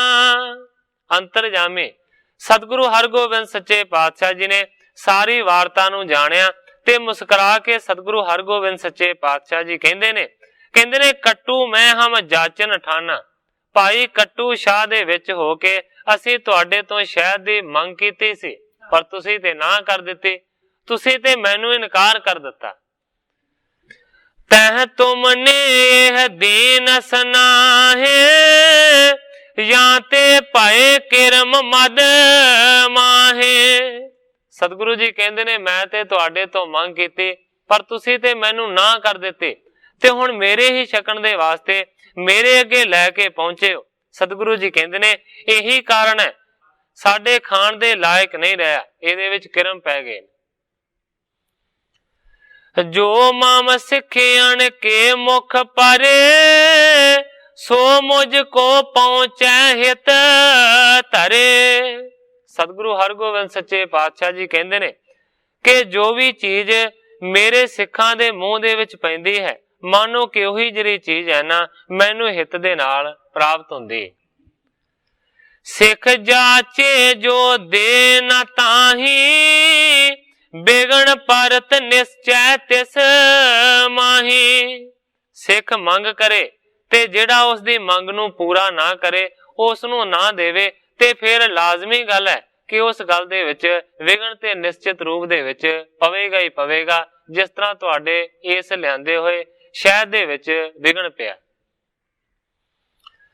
ਕਟੂ ਸ਼ਾਹ ਨਿਕਟ ਅਬ ਜਾਵੋ ਧਰ ਸ਼ਰਦਾ ਮਦ ਤਿਸੈ ਆਚਾਵੋ। ਸਤਿਗੁਰੂ ਹਰਗੋਬਿੰਦ ਸੱਚੇ ਪਾਤਸ਼ਾਹ ਜੀ ਨੇ ਹੁਕਮ ਕੀਤਾ, ਕਹਿੰਦੇ ਨੇ ਕਿ ਜੇਕਰ ਮੈਨੂੰ ਪ੍ਰਸੰਨ ਕਰਨਾ ਚਾਹੁੰਦੇ ਹੋ, ਮੈਨੂੰ ਸ਼ਹਿਦ ਖਵਾਉਣਾ ਚਾਹੁੰਦੇ ਹੋ ਤੇ ਪਹਿਲਾਂ ਜਾਓ ਉਸ ਕੱਟੂ ਸ਼ਾਹ ਦੇ ਕੋਲ ਜਾ ਕੇ ਬੇਨਤੀ ਕਰੋ ਤੇ ਸ਼ਰਧਾ ਦੇ ਨਾਲ ਪਹਿਲਾਂ ਉਸ ਨੂੰ ਸ਼ਹਿਦ ਛਕਾ ਕੇ ਆਓ। ਸੋ ਪ੍ਰਸੰਨ ਜਬ ਕਰ ਹੋ ਤਾਹੇ ਇਹ ਸਗਰੋ ਤੈਸੇ ਬਨ ਜਾਹੇ। ਸਤਿਗੁਰੂ ਹਰਗੋਬਿੰਦ ਸੱਚੇ ਪਾਤਸ਼ਾਹ ਜੀ ਨੇ ਆਖਿਆ ਕਿ ਜੇਕਰ ਕੱਟੂ ਸ਼ਾਹ ਦੀ ਖੁਸ਼ੀ ਹੋ ਗਈ, ਜੇਕਰ ਉਹਦੀ ਪ੍ਰਸੰਨਤਾ ਹੋ ਗਈ ਤੇ ਮਾਨੋ ਇਹ ਜਿਹੜਾ ਕਿਰਮ ਚੱਲਿਆਂ ਵਾਲਾ ਸ਼ਹਿਦ ਹੈ ਨਾ ਫਿਰ ਤੋਂ ਉਸੇ ਤਰੀਕੇ ਦੇ ਨਾਲ ਸ਼ੁੱਧ ਹੋ ਜਾਏਗਾ। ਸੁਣ ਸਤਿਗੁਰ ਤੇ ਔਰ ਪਛਤਾਏ ਕੱਟੂ ਸ਼ਾਹ ਸਿੱਖ ਅਦ ਕਾਏ। ਗ੍ਰੰਥਾਕਾਰ ਭਾਈ ਸੰਤੋਖ ਸਿੰਘ ਜੀ ਲਿਖਦੇ ਨੇ ਸਤਿਗੁਰਾਂ ਦੇ ਬਚਨਾਂ ਨੂੰ ਸੁਣ ਕੇ ਫਿਰ ਸਾਰੇ ਦੇ ਸਾਰੇ ਬੜੇ ਪਛਤਾਏ, ਬੜਾ ਪਛਤਾਵਾ ਕੀਤਾ ਤੇ ਸਾਰਿਆਂ ਨੇ ਮਨ ਦੇ ਵਿੱਚ ਇਸ ਗੱਲ ਨੂੰ ਸਮਝਿਆ ਕਿ ਕੱਟੂ ਸ਼ਾਹ ਸਿੱਖ ਅਦਕਾਏ। ਕੱਟੂ ਸ਼ਾਹ ਜਿਹੜਾ ਹੈ ਨਾ ਬਹੁਤ ਉੱਚੀ ਬਿਰਤੀ ਦਾ ਸਾਧੂ ਹੈ। ਨਿਜ ਦਾਸਨ ਮੈਂ ਬਾਸ ਕਰੰਤਾ ਸਰਬ ਸਥਲ ਮੈਂ ਗੁਰੂ ਭਗਵੰਤਾ। ਸਾਰੇ ਇਸ ਗੱਲ ਤੋਂ ਜਾਣੂ ਹੋਏ ਨੇ ਕਿ ਸਤਿਗੁਰੂ ਹਰਗੋਬਿੰਦ ਸੱਚੇ ਪਾਤਸ਼ਾਹ ਜੀ ਆਪਣਿਆਂ ਦਾਸਾਂ ਦੇ ਵਿੱਚ ਨਿਵਾਸ ਕਰਦੇ ਨੇ। ਸਾਰਿਆਂ ਨੇ ਸਮਝਿਆ ਕਿ ਇਸੇ ਕਰਕੇ ਸਤਿਗੁਰਾਂ ਨੇ ਸਾਨੂੰ ਇਹ ਆਖਿਆ ਕਿ ਮੈਂ ਤੇ ਕੱਟੂ ਸ਼ਾਹ ਦੇ ਵਿੱਚੋਂ ਇਹ ਆਵਾਜ਼ ਕੀਤੀ ਕਿ ਸ਼ਹਿਦ ਦਿਓ ਪਰ ਤੁਸੀਂ ਨਾ ਕਰ ਦਿੱਤੀ। ਇਸ ਕਰਕੇ ਸਤਿਗੁਰੂ ਜੀ ਮਾਨੋ ਕਿ ਆਪਣਿਆਂ ਦਾਸਾਂ ਦੇ ਵਿੱਚ ਨਿਵਾਸ ਕਰਦੇ ਨੇ। ਸਰਬ ਸਥਲ ਮੈਂ ਗੁਰੂ ਭਗਵੰਤਾ। ਸ੍ਰਿਸ਼ਟੀ ਦੇ ਵਿੱਚ, ਬ੍ਰਹਿਮੰਡ ਦੇ ਵਿੱਚ ਕੋਈ ਵੀ ਐਸੀ ਜਗ੍ਹਾ ਨਹੀਂ ਹੈ ਕਿ ਜਿੱਥੇ ਸਤਿਗੁਰੂ ਭਗਵਾਨ ਜੀ ਵਾਸਾ ਨਹੀਂ ਕਰਦੇ। ਮਾਨ ਬਚਨ ਕੋ ਬਹੁਰ ਪਧਾਰੇ ਲੈ ਮਦ ਬਾਸਣ ਬਿਲਮ ਨਿਵਾਰੇ। ਗ੍ਰੰਥਾਕਾਰ ਭਾਈ ਸੰਤੋਖ ਸਿੰਘ ਜੀ ਲਿਖਦੇ ਨੇ ਕਿ ਸਤਿਗੁਰੂ ਹਰਗੋਬਿੰਦ ਸੱਚੇ ਪਾਤਸ਼ਾਹ ਜੀ ਦੇ ਬਚਨ ਨੂੰ ਮੰਨ ਕੇ ਫਿਰ ਸਾਰੇ ਦੇ ਸਾਰੇ ਉਸ ਸ਼ਹਿਦ ਵਾਲੇ ਭਾਂਡੇ ਨੂੰ ਨਾਲ ਲੈ ਕੇ ਛੇਤੀ ਤੋਂ ਛੇਤੀ ਕੱਟੂ ਸ਼ਾਹ ਦੇ ਕੋਲ ਪਹੁੰਚੇ। ਸੰਧਿਆ ਸਮੇਂ ਪਹੁੰਚੇ ਜਾਏ ਕੱਟੂ ਸ਼ਾਹ ਹੀਰ ਮੁਸਕਾਏ। ਸ਼ਾਮਾਂ ਦੇ ਵੇਲੇ ਸਾਰੇ ਦੇ ਸਾਰੇ ਕੱਟੂ ਸ਼ਾਹ ਦੇ ਕੋਲ ਪਹੁੰਚੇ ਨੇ। ਕੱਟੂ ਸ਼ਾਹ ਵੇਖ ਕੇ ਸਾਰਿਆਂ ਨੂੰ ਮੁਸਕਰਾਇਆ, ਖੁਸ਼ ਹੋਇਆ। ਸਿੱਖਿਆਣ ਕੋ ਗੁਰ ਮਾਨ ਰਖੰਤਾ ਨਿਜ ਤੇ ਅਦਕਾਵਤ ਭਗਵੰਤਾ। ਕਵੀ ਸੰਤੋਖ ਸਿੰਘ ਜੀ ਲਿਖਦੇ ਨੇ ਕਿ ਗੁਰੂ ਮਾਨੋ ਕਿ ਆਪਣੇ ਪਿਆਰਿਆਂ ਸਿੱਖਾਂ ਦਾ ਵੱਡਾ ਮਾਣ ਰੱਖਦਾ ਹੈ, ਮਾਨੋ ਕਿ ਆਪਣੇ ਤੋਂ ਵੀ ਬਹੁਤਾ ਜ਼ਿਆਦਾ ਭਗਵਾਨ ਉਹਨਾਂ ਨੂੰ ਵਡਿਆਉਂਦਾ ਹੈ। ਤੈਨੋ ਜਾਏ ਤਰ ਮਧੂ ਅਗਾਰੀ ਛਿਮੋ ਅਵਗਿਆ ਬਿਨ ਉਚਾਰੀ। ਉਹਨਾਂ ਸਿੱਖਾਂ ਨੇ ਜਾ ਕੇ ਉਹ ਜਿਹੜਾ ਸ਼ਹਿਦ ਵਾਲਾ ਭਾਂਡਾ ਸੀ ਉਹ ਕੱਟੂ ਸ਼ਾਹ ਦੇ ਚਰਨਾਂ ਦੇ ਵਿੱਚ ਰੱਖ ਦਿੱਤਾ ਤੇ ਕਹਿੰਦੇ ਨੇ ਖਿਮੋ ਅਵਗਿਆ ਬਿਨ ਉਚਾਰੀ। हे ਕੱਟੂ ਸ਼ਾਹ ਜੀ, ਅਸੀਂ ਗਲਤੀ ਕੀਤੀ, ਸਾਨੂੰ ਖਿਮਾ ਕਰ ਦਿਓ, ਸਾਨੂੰ ਮਾਫ ਕਰ ਦਿਓ। ਇਹ ਸ਼ਹਿਦ ਤੁਸੀਂ ਪਹਿਲਾਂ ਆਪ ਚੱਖ ਲਓ, ਫਿਰ ਹੀ ਸਤਿਗੁਰਾਂ ਨੇ ਆਖਿਆ ਕਿ ਅਸੀਂ ਛਕਾਂਗੇ। ਇਸ ਤਰ੍ਹਾਂ ਉਹਨਾਂ ਨੇ ਜਾ ਕੇ ਬੇਨਤੀ ਕੀਤੀ। कट्टू शाह ने आख्या की गल होई है। उन्होंने भांडे का मूँह खोलिया, की वेख्या कि कीड़े चले हुए ने, किरम चले हुए ने। कहते ने कि शहद ते सारे का सारा खराब हो गया, इहदे विच कीड़े पै गए ने। उसे वेले उन्हां दे देखदियां देखदियां उस कट्टू शाह ने उस भांडे नूं फिर तो उसे ही कपड़े दे नाल ढक दिता ते प्रसन्नता कीती, खुशी कीती। बहुत अच्छा दन मुख कर दयो, आदक सुगंधत मद होए गयो।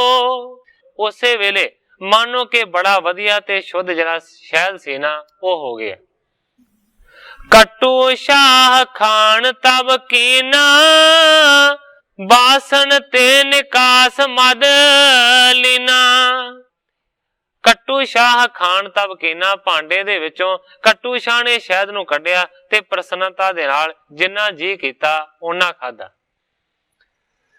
कर बंधन सिख महिमा जानी, गुर सिखी है धन महानी। सारियां दे वेखदियां वेखदियां पहला कपड़े नूं चुक के वेख्या सी, किरम चले हुए सन, फिर कपड़े नूं ढक दिता है ते फिर जदों दोबारा खोलिया कट्टू शाह ने ते बिल्कुल शुद्ध शहद सी।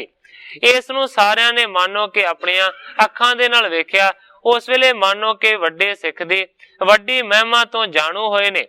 गुर सिखी है धन महानी, इस करके सारियां ने समझिया कि मानो गुरु दी जिहड़ी सिखी है ना वो धनता दे योग है, वो महान।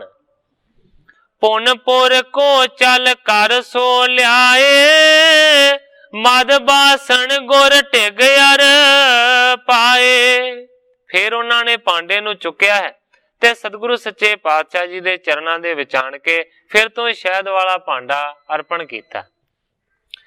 आछो मधु देख गुर कहियो, गुरमुख सिख मम भेद ना लहियो।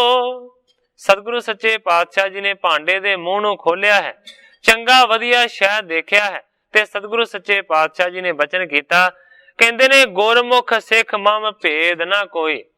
प्यारे मेरे गुरमुख सिख दे विच और मेरे विच रता भी भेद नहीं है, रता भी फर्क नहीं। एक रूप कर जानो दोई, गोरे अर सिखण ना अंतर कोई। सतगुरां ने उपदेश दिता कि मानो मेरे प्यारियां सिखां दे विच ते मेरे रूप दे विच कोई भी भेद नहीं है, मानो कि एको ही साडा रूप है, अंतर ना कोई भी फर्क नहीं है, कोई भी अंतर नहीं। इम कह मद बासन तरवायस, सिखी मैं मायदक बदायस। इस तरह के बचन कह के सतगुरु हरगोबिंद सच्चे पातशाह जी ने उस भांडे नूं एक पासे रखवा दिता। सतगुरु सच्चे पातशाह जी कहंदे ने ओ शायद मानो के कट्टू शाह ने छक लिया जां मैं छक लिया, इको ही बराबर है। सतगुरु जी कहंदे ने कि साडे रसने लायक ये हो गया है। इस तरह मानो कि सतगुरु हरगोबिंद सच्चे पातशाह जी ने सिक्खी दी महिमा नूं बहुत वड्डा करके दिखाया। उस वेले इस तरीके दे नाल वापरिया। शहद खोल के रखिया गुरां अगे, जद वेखिया होए हैरान पाई। विच शहद कीड़े तुरदे नजर आए, हस गुरु जी बचन सुनान पाई। देणो सिख नूं तुसां इनकार कीता, इहो लिहो कसूर पछाण पाई। रसना सिख दी जो गोलक गुरां दीए, जेड़े सिखां नूं सिख खुआन पाई। ओ सानू ही पहुंचदा समझ लवो, गुर सिख इको रूप जान पाई। ये सुन के फिर ओ पिछां परते, पहुंचे पास कट्टू शाह आन पाई। कर बेनती उस दे चरण पकड़े, कर बेनती उस दे चरण पकड़े। शहद मेवियां नाल रिजान पाई। शहद शुद्ध हो गया करतार सिंगा, गुर सिखां दा मान वधान पाई। करतार सिंह जी कलास वाले लिखते ने इस तरीके दे नाल मानो के खुशी हुई कट्टू शाह दी ते शहद शुद्ध हो गया ते फिर सतगुरु सच्चे पातशाह जी ने मानो कि उसनू प्रवान किया। इस तरीके दे नाल सतगुरु हरगोबिंद सच्चे पातशाह जी ने मानो कि सिख दी महिमा नू वड्डा वड़िया। इसी प्रकार बसे कश्मीर नित आवत संगत की पीर। ग्रंथाकार भाई संतोख सिंह जी लिखते ने इसे तरीके दे नाल हुण सतगुरु सच्चे पातशाह जी कश्मीर दे इलाके दे विच रह रहे ने। बहुत सारियां संगतां नित्ता प्रति दर्शन करन दे वास्ते आउंदियां हन। कितक दिओस बीते तिस देश नित नौ तन गुर चरत वशेष। कवि जी लिखते ने कि काफी सारे दिन इसे तरीके दे नाल उत्थे रहिंदियां बतीत हो गए ने। नित नवें तो नवां सतगुरु सच्चे पातशाह जी कोई चरित्र करते ने, कोई कौतक करते हैं। अंत समा बिरदा को आवा तन त्याग्यो और हरख यो पावा। क्योंकि माई भाग भरी दे घर दे विच ही सतगुरु जी ठहरे हुए ने और ये मानो कि कश्मीर दी राजधानी श्रीनगर है। श्रीनगर कश्मीर दी राजधानी है। भावें कि बार बार कश्मीर दा जिक्र आउंदा है पर इस वेले सतगुरु सच्चे पातशाह जी श्रीनगर दे विच ठहरे हुए ने। ग्रंथाकार भाई संतोख सिंह जी लिखते ने कि उस बिरद माई भाग भरी दा मानो कि अखीरला समा आ गया। तन त्याग्यो और हरख पावा। मानो कि खुशी दे नाल उसने अपने तन नूं त्यागण दी चाह कीती। गुर के निकट कुशासन करियो नक्शिख रुचर स्वरूप निहारियो। बड़ी उच्ची अवस्था दी धारणी बन गई सी भाग भरी। इस करके उसनू पता लग गया कि मेरे शरीर दा अंत होने दा समा आ गया है। एक दिन उसने सतगुरु हरगोबिंद सच्चे पातशाह जी दे चरणां दे विच कुशा दे आसन नू विछा दिता ते नाक्षिक रुचर स्वरूप निहारियो। नौवां तो लैके सिर तक मानो के सतगुरु हरगोबिंद सच्चे पातशाह जी दे स्वरूप नू देखिया। देखत देखत सतगुर देह निकरे प्राण निर्वाह स्नेह। देखदियां देखदियां भाव के सतगुरां दा दर्शन करदियां करदियां उस माता भाग भरी ने अपने प्राणा नू छड़ दिता, भाव के शरीर नू त्याग दिता। कवि जी लिखते ने निकरे प्राण निर्वाह स्नेह। इस तुक दे दो अर्थ लग सकते ने। पहला अर्थ ते इस तरह बनता है कि अपना प्रेम निर्वाह के प्राण निकल गए, या फिर दूसरा इहदा इस तरह भी अर्थ लग सकता है कि सतगुरां दे नाल प्रेम निभ गया तां प्राण शरीर दे विचों निकल गए। तान जन्म बिरदा को कह जिसकी समता जोगी लह। सारे दे सारे मानो के धन उस माता दे जन्म नू कहंदे ने। मानो के वड्डे वड्डे जिहड़े जोगीश्वर ने वो भी इस दी समता बराबरी कर नहीं सकते। सतगुर की आयस को पाए संस्कारन को कीन यो पाए। सतगुरु हरगोबिंद सच्चे पातशाह जी ने हुक्म किया कि माता दा संस्कार किया जावे। सतगुरां दे हुक्म नूं पा के मानो के संस्कार करन दी तैयारी करन लगे। सेवा दास आद सिख सारे करत भजन कर कार सुधारे। सेवादास माता भाग भरी दा पुत्र सी। उस सेवादास दे नाल होर भी सतगुरां दे दास लगे ने ते मानो के सारी जिहड़ी तैयारी सी ना वो करदियां करदियां भजन करन लगे। यथा शक्त ते कीन बिमाना कंध उठाए करियो पयाना। अपनी वित दे मुताबिक सेवादास ने एक विमान तैयार किया है। मानो के सीढ़ी तैयार की है जिहदे उत्ते मुर्दे नूं पा के लिजाया जाता है। वित दे मुताबिक उसने सीढ़ी तैयार की है, विमान तैयार किया है ते फिर मृतक शरीर नूं उहदे उत्ते रखिया गया ते फिर कंधे ला के सारियां ने उसनूं चुक लिया। धरी चिखा पर पावक बारी तत्शिन देह भस्म कर डारी। फिर माता दे मृतक शरीर नूं चिखा बना के उहदे उत्ते रख दिता गया। फिर अग बाल दी गई है। कवि जी लिखते ने तत्छिन देह भस्म कर डारे। मानो के छेती तो छेती, मानो के सारी दी सारी जड़ी देह सी ना वो भस्म दे स्वाद दी ढेरी बन गई। जब तन जरे पायो नब लाल, पेख सब अचरज करियो बेसाल। मानो के जदों ही उहदा संस्कार होया उसे वेले जड़ा आकाश सी ना वो मानो के लाल रंग दा हो गया। लाल रंग दे आकाश नूं देख के सारे दे सारे बहुत ही ज्यादा हैरान हुए। मन खचो एक आए विमान, सुर स्वरूप होई चढ़ी सुजान। आकाश मंडल दे विचों मानो के हीरे मोतियां मणियां दे नाल खचित एक विमान आया है। उस विमान दे विच माता भाग परी दी जीव आत्मा मानो के देवतियां वाला स्वरूप धारण करके चढ़ गए। दिव्य स्वरूप बेभूखण बसन, मंद मंद सुंदर मुख हसन। दिव्य स्वरूप हो गया है जीव आत्मा दा। मानो के गहणियां ते कपड़ियां दे नाल बड़ी शिंगारी हुई है। हौली हौली वो मुस्कुरा रही है और विमान दे विच इसे तरह चढ़ गई।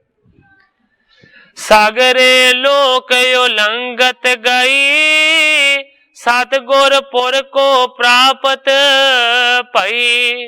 ग्रंथाकार भाई संतोख सिंह जी लिखते ने सारिया लोकां नूं उलंघदी हुई गई।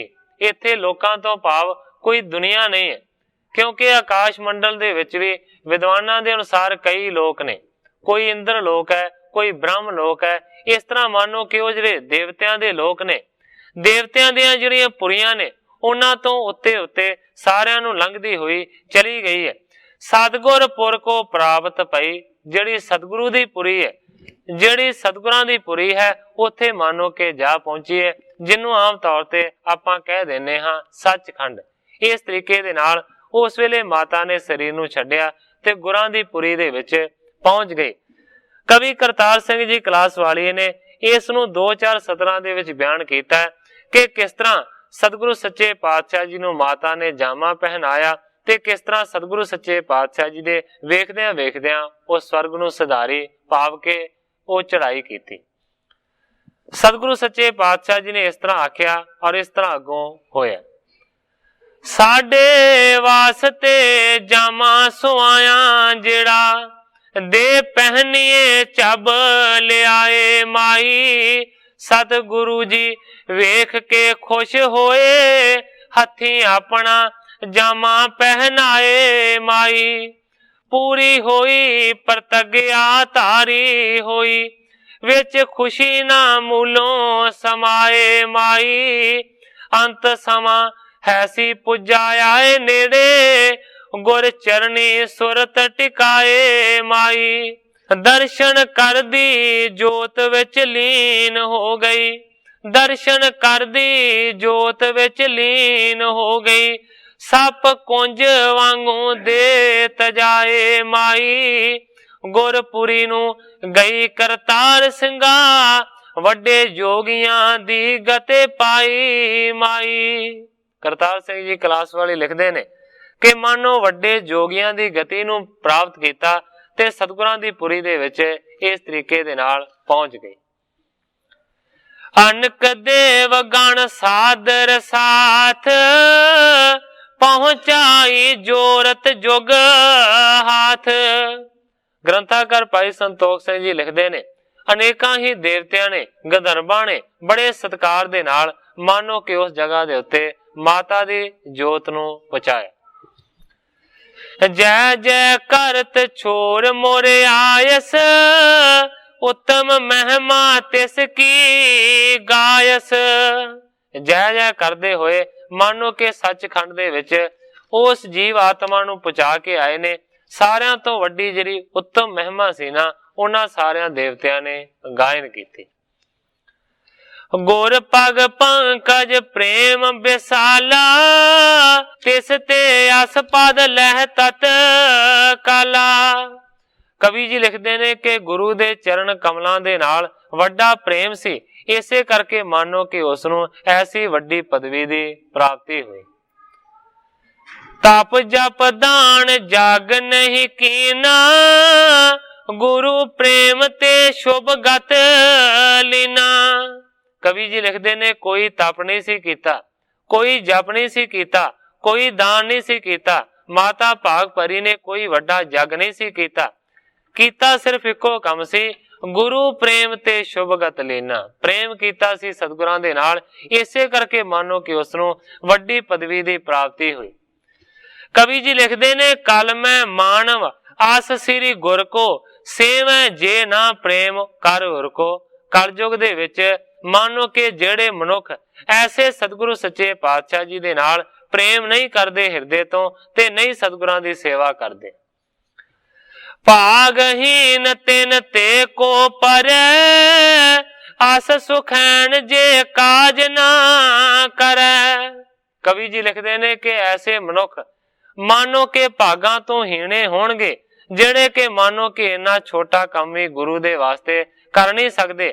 ਆਸ ਸੁਖੈਨ ਜੇ ਕਾਜ ਨਾ ਕਰੇ, ਐਸਾ ਸੌਖਾ ਕੰਮ ਜੇਕਰ ਫੇਰ ਵੀ ਮਨੁੱਖ ਨਾ ਕਰਨ ਤੇ ਮਾਨੋ ਕਿ ਉਹਨਾਂ ਦੇ ਖੋਟੇ ਭਾਗ ਨੇ।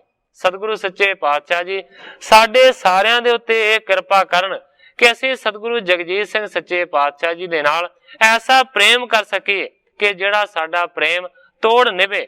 ਕਵੀ ਜੀ ਲਿਖਦੇ ਨੇ ਕਿ ਮਾਨਵਾਂ ਨੂੰ, ਮਨੁੱਖਾਂ ਨੂੰ ਚਾਹੀਦਾ ਕਿ ਜੇਕਰ ਐਸਾ ਸਤਿਗੁਰੂ ਮਿਲਿਆ ਹੋਵੇ ਉਹਦੇ ਨਾਲ ਪ੍ਰੇਮ ਕੀਤਾ ਜਾਵੇ, ਜਿੰਨਾ ਹੋ ਸਕੇ ਉਹਦੀ ਸੇਵਾ ਕੀਤੀ ਜਾਵੇ।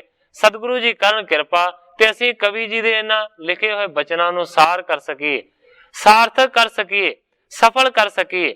ਕਵੀ ਜੀ ਨੇ ਬਾਰ-ਬਾਰ ਇਸ ਗੱਲ ਦਾ ਜ਼ਿਕਰ ਕੀਤਾ ਹੈ ਕਿ ਖੋਟੇ ਭਾਗਾਂ ਵਾਲੇ ਉਹ ਮਨੁੱਖ ਹੋਣਗੇ ਜਿਨ੍ਹਾਂ ਨੂੰ ਗੁਰੂ ਦੀ ਪ੍ਰਾਪਤੀ ਹੋਵੇਗੀ, ਤੇ ਤਾਂ ਵੀ ਮਾਨੋ ਕਿ ਇੰਨਾ ਸੌਖਾ ਉਹ ਕੰਮ ਨਾ ਕਰ ਸਕਣਗੇ। ਬੜ ਪੁੰਨਣ ਕੋ ਜੇ ਫਲ ਹੋਈ, ਤਉ ਅਸ ਸਤਿਗੁਰ ਪ੍ਰਾਪਤ ਹੋਈ। ਅੱਗੇ ਗ੍ਰੰਥਾਕਾਰ ਭਾਈ ਸੰਤੋਖ ਸਿੰਘ ਜੀ ਲਿਖਦੇ ਨੇ ਕਿ ਮਾਨੋ ਬਹੁਤ ਵੱਡੇ ਪੁੰਨ ਜੇਕਰ ਮਨੁੱਖ ਨੇ ਕੀਤੇ ਹੋਣ ਤਾਂ ਮਾਨੋ ਕਿ ਸਤਿਗੁਰੂ ਸੱਚੇ ਪਾਤਸ਼ਾਹ ਜੀ ਦੀ ਪ੍ਰਾਪਤੀ ਹੁੰਦੀ ਹੈ। ਤੇ ਆਪਾਂ ਆਪਣੇ ਮਨਾਂ ਦੇ ਵਿੱਚ ਸਾਰੇ ਸਮਝ ਲਈਏ ਕਿ ਪਹਿਲੇ ਬਹੁਤ ਵੱਡੇ ਜ਼ਿਆਦਾ ਅਸੀਂ ਪੁੰਨ ਕੀਤੇ ਨੇ, ਤਾਂ ਹੀ ਸਾਨੂੰ ਸਤਿਗੁਰਾਂ ਦੀ ਪ੍ਰਾਪਤੀ ਹੋਈ ਹੈ। ਤੇ ਜੇਕਰ ਸਤਿਗੁਰਾਂ ਦੀ ਪ੍ਰਾਪਤੀ ਹੋਈ ਹੈ ਤੇ ਮਾਨੋ ਕਿ ਇਸ ਨੂੰ ਸਾਰਥਕ ਕਰੀਏ, ਇਸ ਮਨੁੱਖਾ ਦੇਹ ਨੂੰ ਸਫਲ ਕਰੀਏ। ਕਵੀ ਜੀ ਨੇ ਲਿਖਿਆ ਹੈ ਕਿ ਬਹੁਤ ਵੱਡੇ ਜੇਕਰ ਪੁੰਨ ਕੀਤੇ ਹੋਣ ਤਾਂ ਉਹਨਾਂ ਪੁੰਨਾਂ ਦਾ ਫਲ ਮਿਲਦਾ ਹੈ, ਸਤਿਗੁਰ ਪ੍ਰਾਪਤ ਹੋਏ, ਸਤਿਗੁਰੂ ਦੀ ਪ੍ਰਾਪਤੀ ਹੁੰਦੀ। ਦੂਰ ਉਲੰਘੇ ਬਿਖਮ ਪਹਾੜ, ਦੀਨਸ ਦਰਸ਼ਨ ਸਦਨ ਮਜ਼ਾਰ। ਗ੍ਰੰਥਾਕਾਰ ਭਾਈ ਸੰਤੋਖ ਸਿੰਘ ਜੀ ਲਿਖਦੇ ਨੇ ਕਿ ਦੇਖੋ ਮਾਈ ਦੇ ਪ੍ਰੇਮ ਨੂੰ ਜਾਣ ਕੇ ਸਤਿਗੁਰੂ ਹਰਗੋਬਿੰਦ ਸੱਚੇ ਪਾਤਸ਼ਾਹ ਜੀ ਨੇ ਵੱਡੇ ਰਸਤੇ ਨੂੰ ਤੈਅ ਕੀਤਾ, ਜਿਹੜਾ ਰਸਤਾ ਕੋਈ ਪੱਧਰਾ ਨਹੀਂ ਸੀ। ਪਹਾੜਾਂ ਦੇ ਵਿੱਚ ਦੀ ਲੰਘਦੇ ਹੋਏ ਮਾਨੋ ਕਿ ਦਰਸ਼ਨ ਦਿੱਤਾ ਆਣ ਕੇ ਮਾਈ ਦੇ ਘਰ ਦੇ ਵਿੱਚ। ਨਿਜ ਹਜ਼ੂਰ ਹੋਏ ਤਨ ਤਜਵਾਏ, ਅਚਲੋ ਤਮ ਪਦ ਦਈ ਪੁਜਾਏ। ਮਾਨੋ ਕਿ ਸਤਿਗੁਰੂ ਹਰਗੋਬਿੰਦ ਸੱਚੇ ਪਾਤਸ਼ਾਹ ਜੀ ਦੀ ਹਾਜ਼ਰੀ ਦੇ ਵਿੱਚ ਉਹਨੇ ਆਪਣੇ ਸਰੀਰ ਨੂੰ ਛੱਡਿਆ, ਅਚਲੋ ਤਮ ਪਦ ਪਾਈ ਦਈ ਪੁਚਾਏ। ਤੇ ਸਤਿਗੁਰੂ ਸੱਚੇ ਪਾਤਸ਼ਾਹ ਜੀ ਨੇ ਉਸ ਮਾਈ ਦੇ ਉੱਤੇ ਐਸੀ ਕਿਰਪਾ ਕੀਤੀ ਕਿ ਅਟਲ ਤੇ ਉੱਤਮ ਪਦਵੀ ਦੇ ਉੱਤੇ ਉਹਨੂੰ ਪਹੁੰਚਾ ਦਿੱਤਾ। ਆਸ ਕਿਰਪਾਲ ਗੁਰ ਪ੍ਰਭੂ ਵਿਸਾਲ, ਸਿਮਰੋ ਮਨ ਤਜ ਅਪਰ ਜੰਜਾਲ। ਗ੍ਰੰਥਾਕਾਰ ਭਾਈ ਸੰਤੋਖ ਸਿੰਘ ਜੀ ਲਿਖਦੇ ਨੇ ਕਿ ਐਸਾ ਕਿਰਪਾਲੂ ਸਤਿਗੁਰੂ ਹੁੰਦਾ ਹੈ, ਪ੍ਰਭੂ ਵਿਸ਼ਾਲ ਹੁੰਦਾ ਹੈ। ਇਸ ਕਰਕੇ हे ਸਰੋਤਾ ਜਨੋ, ਸਿਮਰੋ ਮਨ ਤਜ ਅਪਰ ਜੰਜਾਲ। ਉਸ ਗੁਰੂ ਨੂੰ ਯਾਦ ਕਰੋ, ਉਹਦਾ ਸਿਮਰਨ ਕਰੋ, ਹੋਰ ਸਾਰੇ ਦੁਨੀਆ ਦੇ ਧੰਦਿਆਂ ਨੂੰ, ਜੰਜਾਲਾਂ ਨੂੰ ਮੁਕਾ ਦਿਓ। ਕਰੋ ਆਰਾਧਨ ਪ੍ਰੇਮੀ ਹੋਏ, ਜੀਵਤ ਨਹੀਂ ਬਿਸਰਾਵੋ ਸੋਏ। ਕਵੀ ਜੀ ਕਹਿੰਦੇ ਨੇ ਉਸ ਦੀ ਆਰਾਧਨਾ ਕਰੋ, ਉਸ ਦੇ ਨਾਲ ਜਿੰਨਾ ਹੋ ਸਕੇ ਗੁਰੂ ਦੇ ਨਾਲ ਪ੍ਰੇਮ ਕਰੋ। ਜੀਂਦੇ ਨਹੀਂ ਬਿਸਾਰੋ ਸੋਏ, ਮਾਨੋ ਕਿ ਕਮ ਸੇ ਕਮ ਆਪਣੇ ਜਿਉਂਦਿਆਂ ਤੱਕ ਉਸ ਨੂੰ ਕਦੇ ਨਾ ਵਿਸਾਰੋ, ਕਦੇ ਨਾ ਭੁੱਲੋ। ਇਸ ਪ੍ਰਕਾਰ ਸਤ ਗੁਰ ਤਹਿ ਬਾਸੇ, ਸਿੱਖਣ ਕੇ ਕਰ ਕਾਰਜ ਰਾਸੇ। ਕਵੀ ਜੀ ਲਿਖਦੇ ਨੇ ਕਿ ਇਸ ਤਰੀਕੇ ਦੇ ਨਾਲ ਸਤਿਗੁਰੂ ਹਰਗੋਬਿੰਦ ਸੱਚੇ ਪਾਤਸ਼ਾਹ ਜੀ ਉੱਥੇ ਵਸੇ ਨੇ, सिखां दे मानो के सारे कार्य राज कीते, पूरे कीते। बहु दासन को करियो प्रकाशु, संसय जुत अज्ञान विनाशु। मानो के बहुते सारे दासां दे उत्ते सतगुरु सच्चे पातशाह जी ने किरपा कीती, उन्हां नूं ज्ञान दा प्रकाश बख्शिया है ते जिहड़े अज्ञान दे संसे ने ना उन्हां नूं दूर कीता। सिरी मुख ते आग्या तब करी, सेवादार आए तिस करी। उस वेले सतगुरु हरगोबिंद सच्चे पातशाह जी ने हुक्म कीता कि माई दे पुत्र सेवादास नूं मेरे हजूर पेश करो। सेवादास सतगुरां दे कोल आया है, हथ जोड़ के सतगुरां दे अगे खलो गया। सत संगत को देहो या हारा, भोजन करो रुचिर अनेक प्रकारा। सतगुरु हरगोबिंद सच्चे पातशाह जी ने सेवादास नूं हुक्म कीता है। सतगुरु सच्चे पातशाह जी कहंदे ने कि बहुत प्रकार दा वधिया जिहड़ा भोजन है वो तैयार करो और सारियां नूं मानो के अनेकां प्रकार दा बना के छकाओ। तत छिन सब वस्तु अनवाए, सेवादास करी समुदाय। तत छिन ही मानो के सारियां चीजां नूं सेवादास ने लियांदा है और मानो के फिर सेवादास ने सारा भोजन तैयार करवाया। जग करियो संगत मुख पायो, जिस जस चाहियो सो तस तिस खायो। बहुत वड्डा सेवादास ने जग कीता, लंगर कीता और मानो के संगत नूं ओ लंगर खवाया। जिस तरह दी किसी दी रुचि सी, मानो कि उसे रुचि दे मुताबिक हर एक पकवान तैयार सी। इस करके रुचि दे मुताबिक जिहड़ा जो चाहुंदा सी ओनू ओही छकण दे वास्ते मिले। देख प्रसन्न पाए गुरदेव, सेवादास लाए निज सेव। मानो के सेवादास नूं सतगुरु सच्चे पातशाह जी ने सेवा दे उत्ते लाया ते उस दी कीती हुई सेवा नूं देख के सतगुरु हरगोबिंद सच्चे पातशाह जी बड़े प्रसन्न होए, बड़े खुश होए। करियो मसांद देश तिस केरा, गुरु दरब संचै सो कनेरा। सतगुरु हरगोबिंद सच्चे पातशाह जी ने सेवादास दे उत्ते वड्डी किरपा कीती कि उस इलाके दा वड्डा मसंद सेवादास नूं बना दिता। गुरु दरब संचै सो कनेरा ते मानो के गुरु दी उगराही जिहड़ी है ना वो संगतां दे कोलों इकट्ठी करन लगा सेवादास, क्योंकि मसंद बन गया। पुराने समय दे विच सतगुरु सच्चे पातशाह जी इस तरह मसंद थाप देंदे सन। जिहड़े मसंदां दा यही काम हुंदा सी कि संगतां दे कोलों गुरु घर दी उगराही इकट्ठी करनी और इस तों इलावा संगतां नूं प्रेर के सतगुरां दे दर्शनां दे वास्ते लैके आउणा। देग चलावण लग्यो ताहां, धर्मसाल रच संगत महा। इस तो बाद सतगुरां दे निमित्त मानो के लंगर सेवादास चलाउण लगा। धर्मशाल रच संगत महा। इस तो इलावा उसने अपने इलाके दे विच धर्मशाला भी बनवाई। अपरजित कतन संचै होए, सतगुर टिग पहुंचावे सोए। संगतां दे कोलों सेवादास धन दी उगराही करदा है। उस उगराही दे नाल मानो के वड्डा लंगर चलाउंदा है, पर जेकर फिर भी गुरु जी दी माया वध जावे ते फिर सतगुरु हरगोबिंद सच्चे पातशाह जी दे कोल पहुंचा देंदा। इस बिद को मसंद कर पारी, श्री हर गोबिंद कीनस त्यारी। ग्रंथाकार भाई संतोख सिंह जी लिखते ने इस तरीके दे नाल सेवादास नूं उस इलाके दा मसंद बनाया ते फिर सतगुरु सच्चे पातशाह जी ने उथों जाण दी तैयारी की। चलियो चह निज देश मजारा, बलि विशाल प्रताप उदारा। ग्रंथाकार भाई संतोख सिंह जी लिखते ने हुण सतगुरु सच्चे पातशाह जी मानो कि अपने देश दे विच वापस आउणा चाहुंदे ने। जिहड़े सतगुरु सच्चे पातशाह जी वड्डे बली ने, जिहड़े सतगुरु सच्चे पातशाह जी वड्डे ने, जिन्हां दा प्रताप बहुत वड्डा है, उन्हां सतगुरां ने मानो के वापस आउण दी तैयारी कीती। इस जगह दे उत्ते कवि जी ने अध्याय दी समाप्ति कीती है, नवें अध्याय दा प्रारंभ करदे ने। सुन सतगुर के गमन को सिख संगत समुदाय फल मधुरे बहु पांत के पंथ हेत दे लियाए। ग्रंथाकार भाई संतोख सिंह जी लिखते ने कि जदों सिख संगतां नूं पता लगा कि सतगुरु सच्चे पातशाह जी हुण वापस जान लगे ने, फिर बहुत सारे संगतां ने मिठे जिहड़े फल सी ना ਉਹ ਲਿਆ ਕੇ ਰਸਤੇ ਦੇ ਵਿੱਚ ਖਾਣ ਦੇ ਵਾਸਤੇ ਸਤਿਗੁਰਾਂ ਨੂੰ ਅਰਪਣ ਕੀਤੇ। ਮਨੋ ਕਾਮਨਾ ਸਭ ਨੇ ਪਾਈ ਕਿਰਪਾ ਦ੍ਰਿਸ਼ਟ ਪਿਖ ਸਿੱਖ ਸਮੁਦਾਇ। ਮਨੋ ਕਾਮਨਾ ਹਰ ਇੱਕ ਦੀ ਮਾਨੋ ਕੇ ਪ੍ਰਾਪਤ ਹੋਈ ਹੈ। ਸਤਿਗੁਰੂ ਹਰਗੋਬਿੰਦ ਸੱਚੇ ਪਾਤਸ਼ਾਹ ਜੀ ਨੇ ਸਾਰਿਆਂ ਨੂੰ ਮਾਨੋ ਕੇ ਕਿਰਪਾ ਦੀ ਦ੍ਰਿਸ਼ਟੀ ਦੇ ਨਾਲ, ਮਿਹਰ ਦੀ ਨਜ਼ਰ ਦੇ ਨਾਲ ਤੱਕਿਆ। ਸਿਰੇ ਪਾਓ ਮੁਖੀਆਂ ਕੋ ਦੀਨੇ ਨਿਜ ਨਿਜ ਸਦਨ ਬਿਸਰਜਣ ਕੀਨੇ।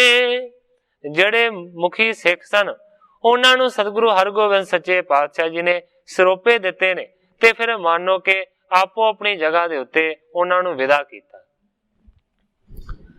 ਜਥਾ ਜੋਗ ਸਭ ਹਣਸੋਂ ਕਰਕੇ ਗਮਨੇ ਸਤਿਗੁਰ ਹੈ ਪਰ ਚਰਕੇ। ਕਵੀ ਜੀ ਲਿਖਦੇ ਨੇ ਕਿ ਜਥਾ ਜੋਗ ਸਾਰਿਆਂ ਨੂੰ ਵਿਦਾ ਕਰਕੇ ਤੇ ਸਾਰਿਆਂ ਤੋਂ ਵਿਦਾਇਗੀ ਲੈ ਕੇ ਸਤਿਗੁਰੂ ਹਰਗੋਬਿੰਦ ਸੱਚੇ ਪਾਤਸ਼ਾਹ ਜੀ ਨੇ ਘੋੜੇ ਦੀ ਸਵਾਰੀ ਕੀਤੀ ਹੈ ਤੇ ਫਿਰ ਅੱਗੇ ਚੱਲ ਪਏ। ਜਹ 52 ਹੋਏ ਅਵਤਾਰ ਅਦਿੱਤੀ ਕਸ਼ਯਪ ਸਦਨ ਮਝਾਰ। ਕਵੀ ਜੀ ਲਿਖਦੇ ਨੇ ਕਿ ਜਿੱਥੇ ਮਾਨੋ ਕਿ 52 ਅਵਤਾਰ ਨੇ ਅਵਤਾਰ ਨੂੰ ਧਾਰਨ ਕੀਤਾ, ਅਦਿੱਤੀ ਤੇ ਕਸ਼ਯਪ ਜਿਹੜੇ ਕਿ ਦੋਵੇਂ ਜੀ ਸਨ, ਇਹਨਾਂ ਦੋਵਾਂ ਦਾ ਪੁੱਤਰ ਮੰਨਿਆ ਜਾਂਦਾ ਹੈ 52 ਅਵਤਾਰ ਨੂੰ। ਜਿਸ 52 ਅਵਤਾਰ ਨੇ ਸਤਯੁਗ ਦੇ ਵਿੱਚ ਅਵਤਾਰ ਨੂੰ ਧਾਰਨ ਕੀਤਾ ਤੇ ਬਲ ਰਾਜੇ ਨੂੰ ਛਲਿਆ, ਇਹ ਉਸ 52 ਅਵਤਾਰ ਦੀ ਗੱਲ ਕਰ ਰਹੇ ਨੇ ਜੋ ਸਤਯੁਗ ਦੇ ਵਿੱਚ ਹੋਇਆ। ਕਵੀ ਜੀ ਲਿਖਦੇ ਨੇ ਕਿ ਅਦਿੱਤੀ ਤੇ ਕਸ਼ਯਪ ਦੇ ਘਰ ਦੇ ਵਿੱਚ 52 ਅਵਤਾਰ ਨੇ ਅਵਤਾਰ ਨੂੰ ਧਾਰਨ ਕੀਤਾ ਸੀ। ਸਤਿਗੁਰੂ ਸੱਚੇ ਪਾਤਸ਼ਾਹ ਜੀ ਉਸ ਜਗ੍ਹਾ ਤੇ ਪਹੁੰਚੇ। 12 ਮੂਲਾ ਪੁਰੀ ਕੋ ਨਾਮ ਤਿਸ ਥਲ ਮੈਂ ਰਿਖੀ ਬਰ ਕੋ ਧਾਮ। 12 ਮੂਲਾ ਜਗ੍ਹਾ ਦਾ ਨਾਮ ਹੈ ਜਿੱਥੇ ਕਿ ਮਾਨੋ ਅਦਿੱਤੀ ਤੇ ਕਸ਼ਯਪ ਕਦੇ ਕਿਸੇ ਸਤਯੁਗ ਦੇ ਸਮੇਂ ਦੇ ਵਿੱਚ ਰਿਹਾ ਕਰਦੇ ਸਨ ਤੇ ਉਹਨਾਂ ਦੇ ਘਰ ਦੇ ਵਿੱਚ ਹੀ 52 ਅਵਤਾਰ ਹੋਏ। ਬੜ ਕਸ਼ਮੀਰ ਦੇਸ਼ ਜਹ ਤੀਕਾ ਕਸ਼ਯਪ ਕੀਨ ਬਸਾਵਣ ਨਿਕਾ। ਇਸ ਤੋਂ ਇਲਾਵਾ ਗ੍ਰੰਥਾਕਾਰ ਭਾਈ ਸੰਤੋਖ ਸਿੰਘ ਜੀ ਇਹ ਵੀ ਦੱਸਦੇ ਨੇ ਕਿ ਸਾਰੇ ਦਾ ਸਾਰਾ ਜਿਹੜਾ ਕਸ਼ਮੀਰ ਇਲਾਕਾ ਹੈ ਨਾ, ਇਹ ਕਸ਼ਯਪ ਰਿਸ਼ੀ ਨੇ ਹੀ ਵਸਾਇਆ ਸੀ।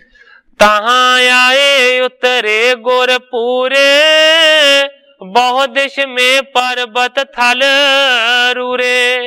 ਹੁਣ ਸਤਿਗੁਰੂ ਹਰਗੋਬਿੰਦ ਸੱਚੇ ਪਾਤਸ਼ਾਹ ਜੀ 12 ਮੂਲਾ ਨਾਂ ਦੀ ਜਗ੍ਹਾ ਦੇ ਉੱਤੇ ਪਹੁੰਚੇ ਨੇ ਜਿੱਥੇ ਮਾਨੋ ਕਿ 4 ਚਫੇਰੇ ਬਹੁਤ ਉੱਚੇ ਉੱਚੇ ਤੇ ਵਧੀਆ ਸੁੰਦਰ ਪਹਾੜ ਨੇ। 12 ਮੂਲੇ ਮੈਂ ਸਿੱਖ ਜੇਤੇ ਸੁਣ ਸਤਿਗੁਰ ਟਿਗ ਪਹੁੰਚੇ ਤੇ 12 ਮੂਲਾ ਦੇ ਵਿੱਚ ਜਿੰਨੇ ਵੀ ਸਤਿਗੁਰੂ ਸੱਚੇ ਪਾਤਸ਼ਾਹ ਜੀ ਦੇ ਸਿੱਖ ਰਹਿੰਦੇ ਸਨ, ਸਾਰੇ ਦੇ ਸਾਰੇ ਮਾਨੋ ਕਿ ਸਤਿਗੁਰੂ ਹਰਗੋਬਿੰਦ ਸੱਚੇ ਪਾਤਸ਼ਾਹ ਜੀ ਦਾ ਦਰਸ਼ਨ ਕਰਨ ਦੇ ਵਾਸਤੇ ਉੱਥੇ ਪਹੁੰਚੇ। ਸਰਬ ਭਾਂਤ ਕਰ ਸੇਵ ਮਹਾਨੀ ਪੂਰੀ ਭਈ ਜੋ ਬਾਂਛਾ ਠਾਨੀ। ਸਰਬ ਭਾਂਤ ਕਰ ਸੇਵ ਮਹਾਨੀ, ਉਥੋਂ ਦੇ ਰਹਿਣ ਵਾਲਿਆਂ ਸਿੱਖਾਂ ਨੇ ਮਾਨੋ ਕਿ ਹਰ ਇੱਕ ਪ੍ਰਕਾਰ ਦੀ ਸਤਿਗੁਰਾਂ ਦੀ ਸੇਵਾ ਕੀਤੀ ਤੇ ਮਨ ਦੀਆਂ ਜਿਹੜੀਆਂ ਭਾਵਨਾਵਾਂ ਸਨ ਉਹ ਸਾਰਿਆਂ ਦੀਆਂ ਗੁਰੂ ਜੀ ਦੀ ਕਿਰਪਾ ਦੇ ਨਾਲ ਪੂਰੀਆਂ ਹੋਈਆਂ। ਗੁਰ ਮਤ ਕੋ ਦੇ ਕਰ ਉਪਦੇਸ਼ਾ ਗਾਢੀ ਸਿੱਖੀ ਕੀਨ ਵਿਸ਼ੇਸ਼ਾ। ਸਤਿਗੁਰੂ ਹਰਗੋਬਿੰਦ ਸੱਚੇ ਪਾਤਸ਼ਾਹ ਜੀ ਨੇ ਮਾਨੋ ਕਿ ਗੁਰਮਤ ਦਾ ਸਾਰਿਆਂ ਨੂੰ ਉਪਦੇਸ਼ ਦਿੱਤਾ ਹੈ ਤੇ ਮਾਨੋ ਕਿ ਵਿਸ਼ੇਸ਼ ਰੂਪ ਦੇ ਵਿੱਚ ਸਿੱਖੀ ਦੇ ਵਿੱਚ ਹੋਰ ਵੀ ਸਾਰਿਆਂ ਨੂੰ ਪੱਕਾ ਕੀਤਾ। ਨਿਸਬਿਤਾਏ ਕਰ ਪ੍ਰਾਤ ਆਰੋਹੇ ਪੌਣੇ ਆਗੇ ਗਿਰ ਕੋ ਮਗ ਜੋਹੇ। ਇੱਕ ਰਾਤ ਸਤਿਗੁਰੂ ਹਰਗੋਬਿੰਦ ਸੱਚੇ ਪਾਤਸ਼ਾਹ ਜੀ ਨੇ 12 ਮੂਲਾ ਦੇ ਵਿੱਚ ਬਤੀਤ ਕੀਤੀ। ਅਗਲੀ ਜਦੋਂ ਸਵੇਰ ਹੋਈ ਤੇ ਸਤਿਗੁਰੂ ਸੱਚੇ ਪਾਤਸ਼ਾਹ ਜੀ ਫਿਰ ਅੱਗੇ ਚਲੇ ਗਏ। ਪੌਣੇ ਆਗੇ ਗਿਰ ਕੋ ਮਗ ਜੋਹੇ ਸਰਲ ਚੀੜ ਸਮੁਦਾਇ ਖਰੇ ਹੈ। ਅੱਗੇ ਪਹਾੜੀ ਰਸਤੇ ਨੂੰ ਹੋਰ ਜ਼ਿਆਦਾ ਤੈਅ ਕਰਦੇ ਹੋਏ ਚਲੇ ਜਾ ਰਹੇ ਨੇ। ਕਵੀ ਜੀ ਲਿਖਦੇ ਨੇ ਕਿ ਬਹੁਤ ਉੱਚੀਆਂ ਉੱਚੀਆਂ ਜਿਹੜੀਆਂ ਚੀਲਾਂ ਨੇ ਨਾ, ਉਹਨਾਂ ਦੇ ਦਰਖਤ ਦਿਖਾਈ ਦਿੰਦੇ। सरल चीड़ समुदाय खरे हैं, सने सने चल उलंग परे हैं। मानो के वड्डियां वड्डियां चीलां दे रुख खड़े हुए दिखाई देंदे ने। हौली हौली सतगुरु सच्चे पातशाह जी उस रस्ते नूं ही तय कर गए। हाफजवाद सेखे क सिमरत, सतगुर दर्शन को चित बिरमत।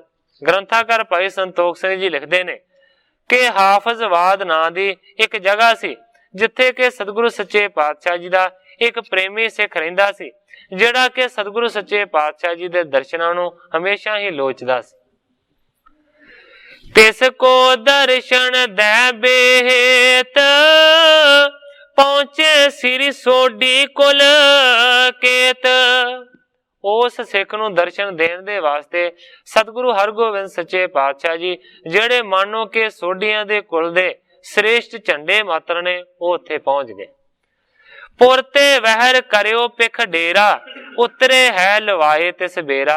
पुरी तो बाहर वार ही सतगुरु सच्चे पातशाह जी ने डेरा ला लिया है, घोड़े तो थले उतरे ने और ठिकाना कीता। तरवर की छाया रमणीक, संगन सदल गण खरे नजीक। ग्रंथाकार भाई संतोख सिंह जी लिखते ने बहुते सारे रुखां दा झुंड सी और उत्थे थले रुखां दे छां बड़ी संघनी सी। सतगुरु सच्चे पातशाह जी उस रमणीक जगह दे उत्ते बह गए। फर्श कराए बैठ तह गए, पुर में सुध होई गुर आए। सतगुरु सच्चे पातशाह जी दा उन्हां रुखां दे थले सिखां ने आसन विछा दिता। सतगुरु हरगोबिंद सच्चे पातशाह जी अपने आसन दे उत्ते बैठ गए ने। कवि जी लिखते ने पुर में सुध होई गुर आए। पुरी दे विच नगरी दे विच ये खबर होई है कि सतगुरु सच्चे पातशाह जी नगरी तो बाहर पहुंचे हुए। कर्म चांद सिख तहां बस्त है, बाणी पठ बेअर्थ रसत है। ग्रंथाकार भाई संतोख सिंह जी लिखते ने कि करम चंद नां दा उस पुरी दे विच सतगुरां दा एक प्रेमी सिख रहिंदा सी, जिहड़ा कि गुरबाणी नूं मानो के अर्थां दे समेत पढ़दा सी। भाव के बाणी ते पाठ दे अर्थां दा बहुत वड्डा वो करमचंद रसिया सी। सो साध संगत जी, समय दी समाप्ति है। करमचंद किस तरीके दे नाल सतगुरु हरगोबिंद सच्चे पातशाह जी दे पुरी दे विचों बाहर आण के दर्शन करेगा, जिस तरह ग्रंथाकार भाई संतोख सिंह जी इस कथा नूं अगे बयान करनगे, मैं उसे तरह साध संगत दे सन्मुख अर्ज करांगा। अगे जो सतगुरु सच्चे पातशाह जी दी रजा होवेगी उसे तरह वरतेगी। अज इन्नियां ही अर्जां करदा होया मैं इत्थे ही कथा नूं विश्राम दे के सारी साध संगत तो खिमा दा जाच कर। हे अच्युत हे पार ब्रह्म अविनाशी अगनास, हे पूरन हे सर्ब मैं दुख पंजन गुणतास। हे संगी हे निरंकार, हे निर्गुण सब टेक।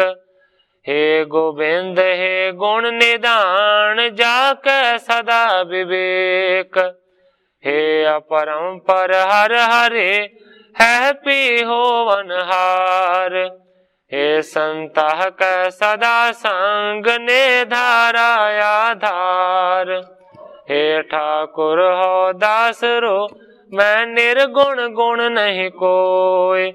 नानक दीजै नाम दान, राखो ही परोय।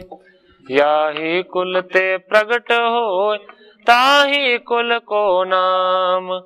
पुन द्वादश गोरिंद को, मेरी है प्रणाम।